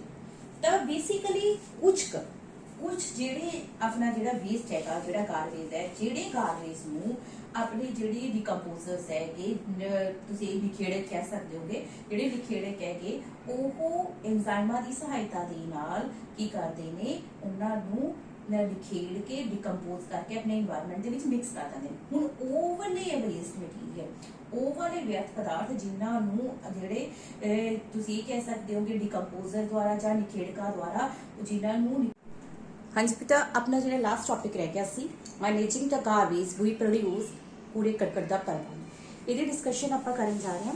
ਛੋਟਾ ਜਿਹਾ ਟੌਪਿਕ ਹੈ 5 ਮਿੰਟ ਦਾ ਹਾਰਡਲੀ। ਬੇਟਾ ਦੇਖੋ ਆਪਾਂ ਰੋਜ਼ਮर्रा ਦੀ ਜ਼ਿੰਦਗੀ ਦੇ ਵਿੱਚ ਆਪਣੀ ਲਾਈਫ ਪ੍ਰੋਸੈਸਿਸ ਦੇ ਦੌਰਾਨ ਬਹੁਤ ਸਾਰਾ, ਆਪਣੀ ਕਿਰਿਆਵਾਂ ਦੇ ਦੌਰਾਨ ਬਹੁਤ ਸਾਰਾ ਜਿਹੜਾ ਵੇਸਟ ਹੈ ਉਹ ਪੈਦਾ ਕਰਦੀ ਹੈ ਤੇ ਇੱਧਰ ਉੱਧਰ ਸੁੱਟ ਦਿੰਦੇ ਹਾਂ। ਕੀ ਕਦੇ ਅਸੀਂ ਸੋਚਿਆ ਵੀ ਇਹ ਪਦਾਰਥ ਕਿੱਥੇ ਜਾਂਦਾ, ਇਹ ਜਿਹੜਾ ਵੇਸਟ ਮਟੀਰੀਅਲ ਹੈ ਕਿੱਥੇ ਜਾਂਦਾ ਹੈ? ਜਦੋਂ ਅਸੀਂ ਇਹਨਾਂ ਨੂੰ ਸੁੱਟਦੇ ਹਾਂ ਤਾਂ ਕਦੇ ਅਸੀਂ ਇਸ ਚੀਜ਼ ਦੀ ਜਾਣਨ ਦੀ ਕੋਸ਼ਿਸ਼ ਕੀਤੀ ਹੈ ਵੀ ਆਪਣਾ ਵਾਤਾਵਰਨ, ਆਪਣਾ ਇਨਵਾਇਰਨਮੈਂਟ ਜਿਹੜਾ ਹੈਗਾ ਇਹਨੂੰ ਕਿਵੇਂ ਸੰਭਾਲ ਕਰਦਾ ਹੈ, ਠੀਕ ਹੈ। ਹੁਣ ਦੇਖੋ ਆਪਾਂ ਆਪਣੇ ਜਿਹੜੇ ਹੈਗਾ ਡਾਈਜੈਸਟਿਵ ਸਿਸਟਮ ਦੀ ਗੱਲ ਕਰਦੇ ਹਾਂ, ਆਪਾਂ ਜਦੋਂ ਆਪਣੀ ਜੈਵਿਕ ਪ੍ਰਕਿਰਿਆਵਾਂ ਦੀ ਗੱਲ ਕਰਦੇ ਹਾਂ ਤਾਂ ਉਹਦੇ ਵਿੱਚ ਤੁਸੀਂ ਦੇਖਿਆ ਹੈਗਾ ਵੀ ਬਹੁਤ ਸਾਰੇ ਐਂਜ਼ਾਈਮਸ ਨੇ ਜਿਹੜੇ ਕਿ ਆਪਣੇ ਭੋਜਨ ਨੂੰ ਪਚਾਉਣ ਦੇ ਵਿੱਚ ਸਹਾਇਤਾ ਕਰਦੇ ਨੇ। ਪਰ ਫਿਰ ਵੀ ਕੁਝ ਭੋਜਨ ਅਜਿਹਾ ਰਹਿ ਜਾਂਦਾ ਜਿਹਨੂੰ ਤੁਸੀਂ ਪਚਾ ਨਹੀਂ ਸਕਦੇ। ਜਿਵੇਂ ਸੈਲੂਲੋਜ਼ ਦੀ ਗੱਲ ਹੈ, ਸੈਲੂਲੋਜ਼ ਆਪਣੇ ਡਾਈਜੈਸਟਿਵ ਸਿਸਟਮ ਦੇ ਵਿੱਚ ਨਹੀਂ ਪਚ ਸਕਦਾ, ਤਾਂ ਉਹ ਤੁਸੀਂ ਖਾਧਾ ਤੁਹਾਡੀ ਬੋਡੀ ਦੇ ਵਿੱਚੋਂ ਐਵੇਂ ਦਾ ਐਵੇਂ ਨਿਕਲ ਜਾਂਦਾ ਹੈਗਾ, ਉਹ ਤੁਹਾਨੂੰ ਕੋਈ ਵੀ ਊਰਜਾ ਜਾਂ એનર્ਜੀ ਪ੍ਰਦਾਨ ਨਹੀਂ ਕਰਦਾ। ਐਵੇਂ ਆਪਣਾ ਜਿਹੜਾ ਇਨਵਾਇਰਨਮੈਂਟ ਹੈ, ਇਨਵਾਇਰਨਮੈਂਟ ਦੇ ਵਿੱਚ ਮਾਈਕਰੋ ਆਰਗੈਨਿਜ਼ਮਸ ਨੇ। ਆਪਣੇ ਇਨਵਾਇਰਨਮੈਂਟ ਦੇ ਵਿੱਚ ਕੀ ਨੇ? ਮਾਈਕਰੋ ਆਰਗੈਨਿਜ਼ਮਸ ਨੇ। ਇਹ ਜਿਹੜੇ ਮਾਈਕਰੋ ਆਰਗੈਨਿਜ਼ਮਸ ਹੈ ਇਹ ਕੀ ਕਰਦੇ ਨੇ, ਜਿਹੜਾ ਸਾਰੇ ਦੇ ਸਾਰਾ ਵੇਸਟ ਹੈ, ਇਸ ਵੇਸਟ ਨੂੰ ਡਿਕੰਪੋਜ਼ ਕਰਨ ਦਾ ਕੰਮ ਕਰਦੇ ਨੇ, ਇਸ ਵੇਸਟ ਨੂੰ ਨਿਖੇੜਨ ਦਾ ਕੰਮ ਕਰਦੇ ਨੇ, ਠੀਕ ਹੈ। ਹੁਣ ਕਹਿੰਦੇ ਕੀ ਹੈਗਾ, ਇਹਨਾਂ ਕੋਲ ਵੀ ਇਹ ਨਿਖੇੜਦੇ ਕਿਵੇਂ ਨੇ? ਐਂਜ਼ਾਈਮਸ ਦੀ ਸਹਾਇਤਾ ਦੇ ਨਾਲ। ਇਹਨਾਂ ਕੋਲ ਕੁਝ ਐਂਜ਼ਾਈਮਸ ਹੁੰਦੇ ਨੇ, ਉਹਨਾਂ ਐਂਜ਼ਾਈਮਸ ਦੀ ਹੈਲਪ ਦੇ ਨਾਲ ਇਹ ਵੇਸਟ ਮਟੀਰੀਅਲ ਨੂੰ ਕੀ ਕਰਦੇ ਨੇ, ਸਿੰਪਲ ਆਰਗੈਨਿਕ ਕੰਪਾਊਂਡਸ ਦੇ ਵਿੱਚ ਕਨਵਰਟ ਕਰਦੇ ਨੇ, ਸਰਲ ਕਾਰਬਨਿਕ ਪਦਾਰਥਾਂ ਦੇ ਵਿੱਚ ਇਹਨਾਂ ਨੂੰ ਕਨਵਰਟ ਕਰਕੇ, ਬਦਲ ਕੇ ਇਹਨਾਂ ਨੂੰ ਆਪਣੇ ਇਨਵਾਇਰਨਮੈਂਟ ਦੇ ਵਿੱਚ, ਵਾਤਾਵਰਣ ਦੇ ਵਿੱਚ ਮਿਕਸ ਕਰ ਦਿੰਦੇ ਨੇ, ਠੀਕ ਹੈ। ਪਰ ਇਹਨਾਂ ਕੋਲ ਵੀ ਹਰ ਤਰ੍ਹਾਂ ਦੇ ਐਂਜ਼ਾਈਮ ਨਹੀਂ ਹੈਗੇ ਵੀ ਹਰ ਤਰ੍ਹਾਂ ਦਾ ਵੇਸਟ ਹੈ ਉਹਨੂੰ ਜਿਹੜਾ ਹੈਗਾ ਇਹ ਡਿਕੰਪੋਜ਼ ਕਰ ਸਕਣ। ਹੁਣ ਜਿਵੇਂ ਪਲਾਸਟਿਕ ਹੋ ਗਿਆ, ਪਲਾਸਟਿਕ ਵੇਸਟ ਨੂੰ ਇਹ ਡਿਕੰਪੋਜ਼ ਨਹੀਂ ਕਰ ਸਕਦੇ ਹੈਗੇ, ਠੀਕ ਹੈ। ਜਾਂ ਤੁਹਾਡੇ ਕੋਲ ਹੋਰ ਜਿਹੜੇ ਹੈਗੇ ਪੋਲੀਮਰਸ ਨੇ, ਜਿਹੜੇ ਤੁਹਾਡੇ ਇਹ ਕਹਿ ਸਕਦੇ ਹੋ ਮੈਨ ਮੇਡ ਮਟੀਰੀਅਲਸ ਨੇ, ਜਿਹੜੇ ਸਿੰਥੈਟਿਕ ਮਟੀਰੀਅਲਸ ਨੇ, ਉਹਨਾਂ ਨੂੰ ਡਿਕੰਪੋਜ਼ ਇਹ ਨਹੀਂ ਕਰ ਸਕਦੇ ਹੈਗੇ ਆਪਣੀ ਐਂਜ਼ਾਈਮ ਦੀ ਸਹਾਇਤਾ ਦੇ ਨਾਲ। ਤਾਂ ਉਹ ਜਿਹੜਾ ਵੇਸਟ ਮਟੀਰੀਅਲ ਹੈ ਉਹ ਆਪਣੇ ਇਨਵਾਇਰਨਮੈਂਟ ਦੇ ਵਿੱਚ ਐਵੇਂ ਹੀ ਇਕੱਠਾ ਰਹਿੰਦਾ। ਹੁਣ ਆਪਣੇ ਕੋਲ ਜਿਹੜਾ ਇਹ ਵੇਸਟ ਹੈ, ਜਿਹੜਾ ਇਹ ਤੁਹਾਡੇ ਕੋਲ ਗਾਰਬੇਜ ਹੈ ਜਾਂ ਤੁਸੀਂ ਇਹ ਕਹਿ ਲਓ ਵੀ ਕੂੜਾ ਕਰਕਟ ਹੈ, ਇਹ ਦੋ ਤਰ੍ਹਾਂ ਦਾ ਹੋ ਗਿਆ। ਇੱਕ ਜਿਹਨੂੰ ਡਿਕੰਪੋਜ਼ ਕੀਤਾ ਜਾ ਸਕਦਾ ਹੈ, ਜਿਹਨੂੰ ਨਿਖੇੜਿਆ ਜਾ ਸਕਦਾ ਹੈ, ਤੇ ਦੂਸਰਾ ਜਿਹਨੂੰ ਨਿਖੇੜਿਆ ਨਹੀਂ ਜਾ ਸਕਦਾ। ਹੁਣ ਜਿਹਨੂੰ ਨਿਖੇੜਿਆ ਜਾ ਸਕਦਾ ਹੈ, ਠੀਕ ਹੈ, ਜਿਹਨੂੰ ਨਿਖੇੜਿਆ ਜਾ ਸਕਦਾ ਹੈ ਉਹਨੂੰ ਅਸੀਂ ਕੀ ਕਹਿੰਦੇ ਆ, ਤੇ ਜਿਹਨੂੰ ਨਿਖੇੜਿਆ ਨਹੀਂ ਜਾ ਸਕਦਾ ਉਹਨੂੰ ਅਸੀਂ ਕੀ ਕਹਿੰਦੇ ਆ। ਜਿਹੜੇ ਕਿ ਮਾਈਕਰੋ ਆਰਗੈਨਿਜ਼ਮ ਦੁਆਰਾ ਜਿਨ੍ਹਾਂ ਜਿਹੜੇ ਵਿਅਰਥ ਪਦਾਰਥਾਂ ਦਾ ਨਿਖੇੜਨ ਕੀਤਾ ਜਾਂਦਾ ਹੈ ਉਹ ਕਹਿਲਾਉਂਦੇ ਨੇ ਜੈਵ ਵਿਘਟਨਸ਼ੀਲ ਪਦਾਰਥ। ਉਹਨਾਂ ਨੂੰ ਅਸੀਂ ਕੀ ਕਹਿੰਦੇ ਆ, ਜੈਵ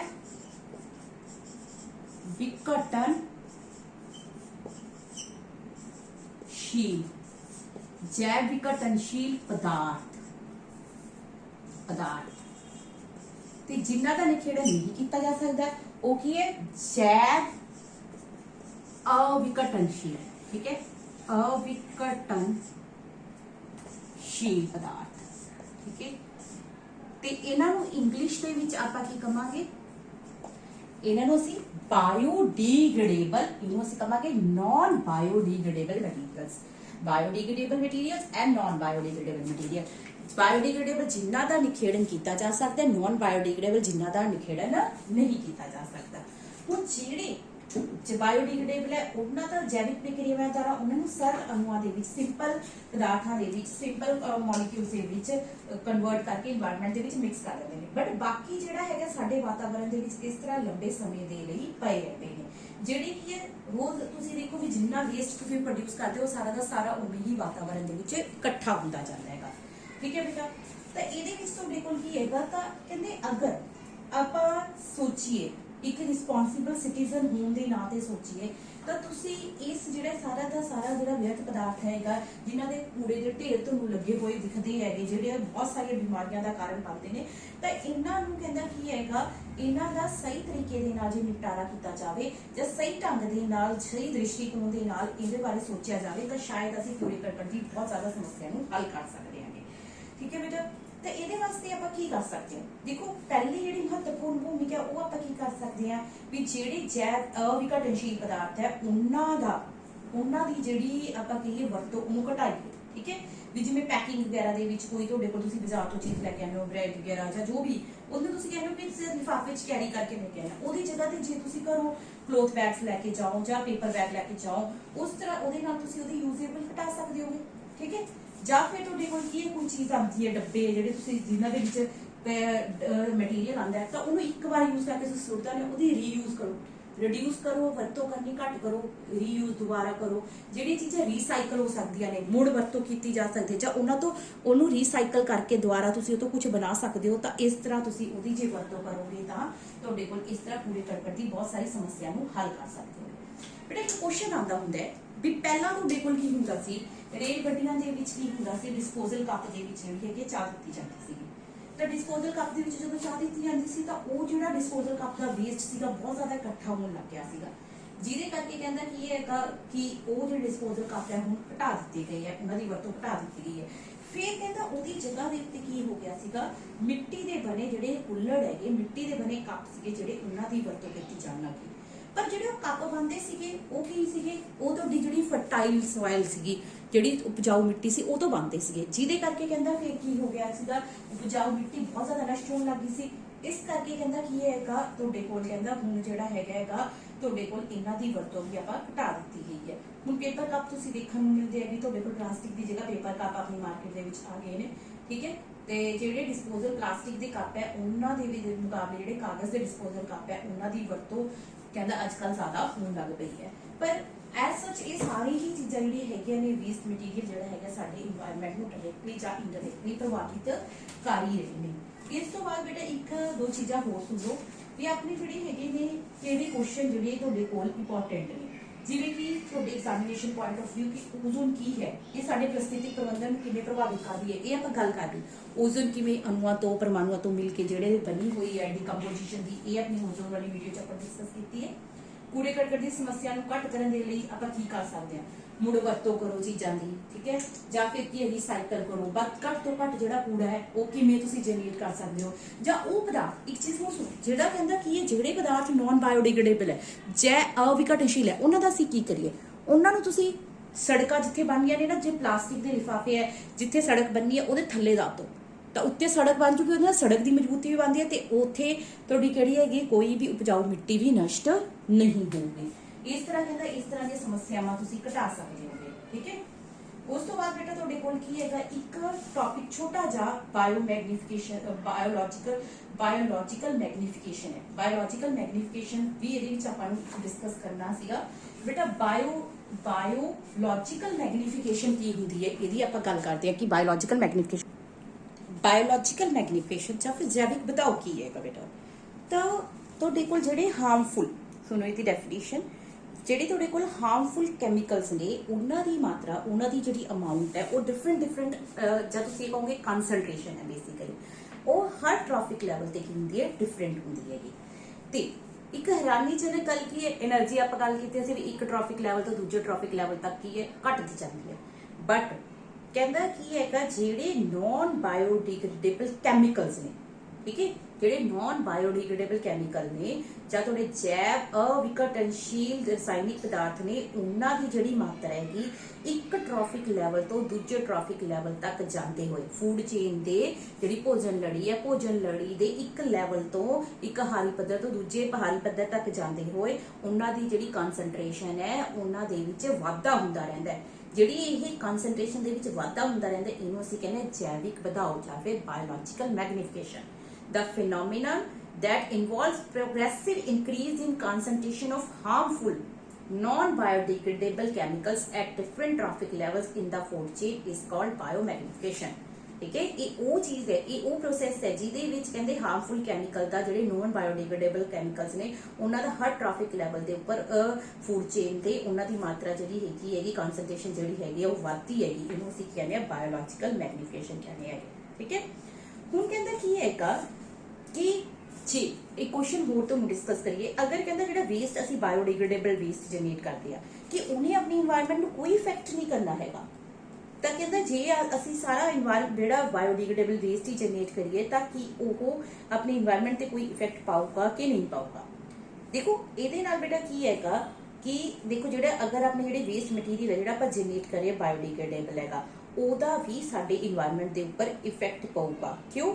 ਕਿਉਂਕਿ ਕਹਿੰਦਾ ਕੀ ਹੈਗਾ ਜਦੋਂ ਇਹ ਕਹਿੰਦਾ ਸਿੰਪਲ ਜਦੋਂ ਸਰਲ ਪਦਾਰਥਾਂ ਦੇ ਵਿੱਚ ਤੋੜਦੇ ਹੈਗੇ ਜਿਹੜੇ ਮਾਈਕਰੋਬਸ ਹੈ, ਜਦੋਂ ਉਹਨਾਂ ਨੂੰ ਡਿਕੰਪੋਜ਼ ਕਰਦੇ ਆ ਤਾਂ ਉਹਨਾਂ ਨੂੰ ਡਿਕੰਪੋਜ਼ ਕਰਨ ਦੇ ਲਈ ਸਹੀ ਟਾਈਮ ਦੀ ਜ਼ਰੂਰਤ ਪੈਂਦੀ ਹੈ। ਜੇ ਹੁਣ ਇਹ ਵੇਸਟ ਮਟੀਰੀਅਲ ਵੀ ਆਪਣੀ ਅਰਥ ਤੇ ਕਮੂਲੇਟ ਹੁੰਦਾ ਜਾਊਗਾ ਕਿ ਜਿਹੜਾ ਹੈਗਾ ਉਹਨੂੰ ਉਹਨਾਂ ਟਾਈਮ ਹੀ ਨਹੀਂ ਮਿਲੂਗਾ ਕਿ ਉਹਨੂੰ ਡਿਕੰਪੋਜ਼ ਕਰ ਸਕਣ, ਤਾਂ ਫਿਰ ਬੇਟਾ ਕੀ ਹੋਊਗਾ ਤਾਂ ਉਹਦੇ ਨਾਲ ਜਿਹੜਾ ਹੈਗਾ ਉਹਦੇ ਨਾਲ ਇਹ ਸਾਰੀ ਜਿਹੜੀਆਂ ਢੇਰੀਆਂ ਬਣ ਜਾਣਗੀਆਂ, ਹੀਪਸ ਬਣ ਜਾਣਗੀਆਂ, ਤਾਂ ਉਹਦੇ ਨਾਲ ਬਹੁਤ ਸਾਰੀਆਂ ਬਿਮਾਰੀਆਂ ਫੈਲਣ ਦਾ ਖਤਰਾ ਬਣ ਜਾਊਗਾ। ਤਾਂ ਇਹਦੇ ਜਿਹੜੇ ਹਾਰਮਫੁਲ ਇਫੈਕਟਸ ਹੈ ਉਹ ਵੀ ਬਹੁਤ ਜ਼ਿਆਦਾ ਹੋ ਸਕਦੇ ਨੇ। ਤਾਂ ਕਹਿੰਦਾ ਜੀ ਜੇ ਆਪਾਂ ਬਹੁਤ ਜ਼ਿਆਦਾ ਅਮਾਊਂਟਸ ਬਾਇਓਡੀਗ੍ਰੇਡੇਬਲ ਵੇਸਟ ਮਟੀਰੀਅਲ ਵੀ ਪ੍ਰੋਡਿਊਸ ਕਰਦੇ ਆ ਤਾਂ ਉਹਦੇ ਨਾਲ ਵੀ ਸਾਡੇ ਕੋਲ ਜਗ੍ਹਾ ਜਗ੍ਹਾ ਤੇ ਬਿਮਾਰੀਆਂ ਫੈਲਣ ਦੇ ਚਾਂਸਸ ਵੱਧ ਜਾਣਗੇ। ਤਾਂ ਉਹਦੇ ਨਾਲ ਜਿਹੜੇ ਇਹ ਢੇਰ ਪਏ ਆ ਉਹਨਾਂ ਚੋਂ ਇੰਨੀ ਸਮੈਲ ਆਊਗੀ। ਠੀਕ ਹੈ, ਤਾਂ ਕਰਕੇ ਕਹਿੰਦਾ ਕੀ ਹੈਗਾ ਇਹਦੇ ਨਾਲ ਪੋਲਿਊਸ਼ਨ ਦੀ ਮਾਤਰਾ ਜਿਹੜੀ ਹੈਗੀ ਉਹ ਵੀ ਵਧੂਗਾ, ਪੋਲਿਊਟੈਂਟਸ ਐਕਟ ਕਰਨਗੇ। ਠੀਕ ਹੈ, ਤਾਂ ਜਿਹਦੇ ਨਾਲ ਇਹ ਸਾਡੇ ਇਨਵਾਇਰਨਮੈਂਟ ਨੂੰ ਇਫੈਕਟ ਕਰਨਗੇ। ਠੀਕ ਹੈ, एक क्वेश्चन लास्ट सुनो, what will happen if we kill all the organism in one trophic level। अगर असी एक आहारी पद्धर के उत्ते सारे जीवां नूं मार दईए तां की होगा। कहंदा अगर असी एक आहारी पद्धर ते सारे जीवां नूं मार दईए तां बाकी सारे आहारी पद्धर भी स्टॉप हो जाएंगे। देखो हुण जे मैं हिरन नूं मारदा, सपोज की हैगा ग्रास है, ग्रास नूं हिरन ने खादा, हिरन नूं डियर ने खादा, मतलब ग्रास नूं डियर ने खादा, डियर नूं लायन ने खादा।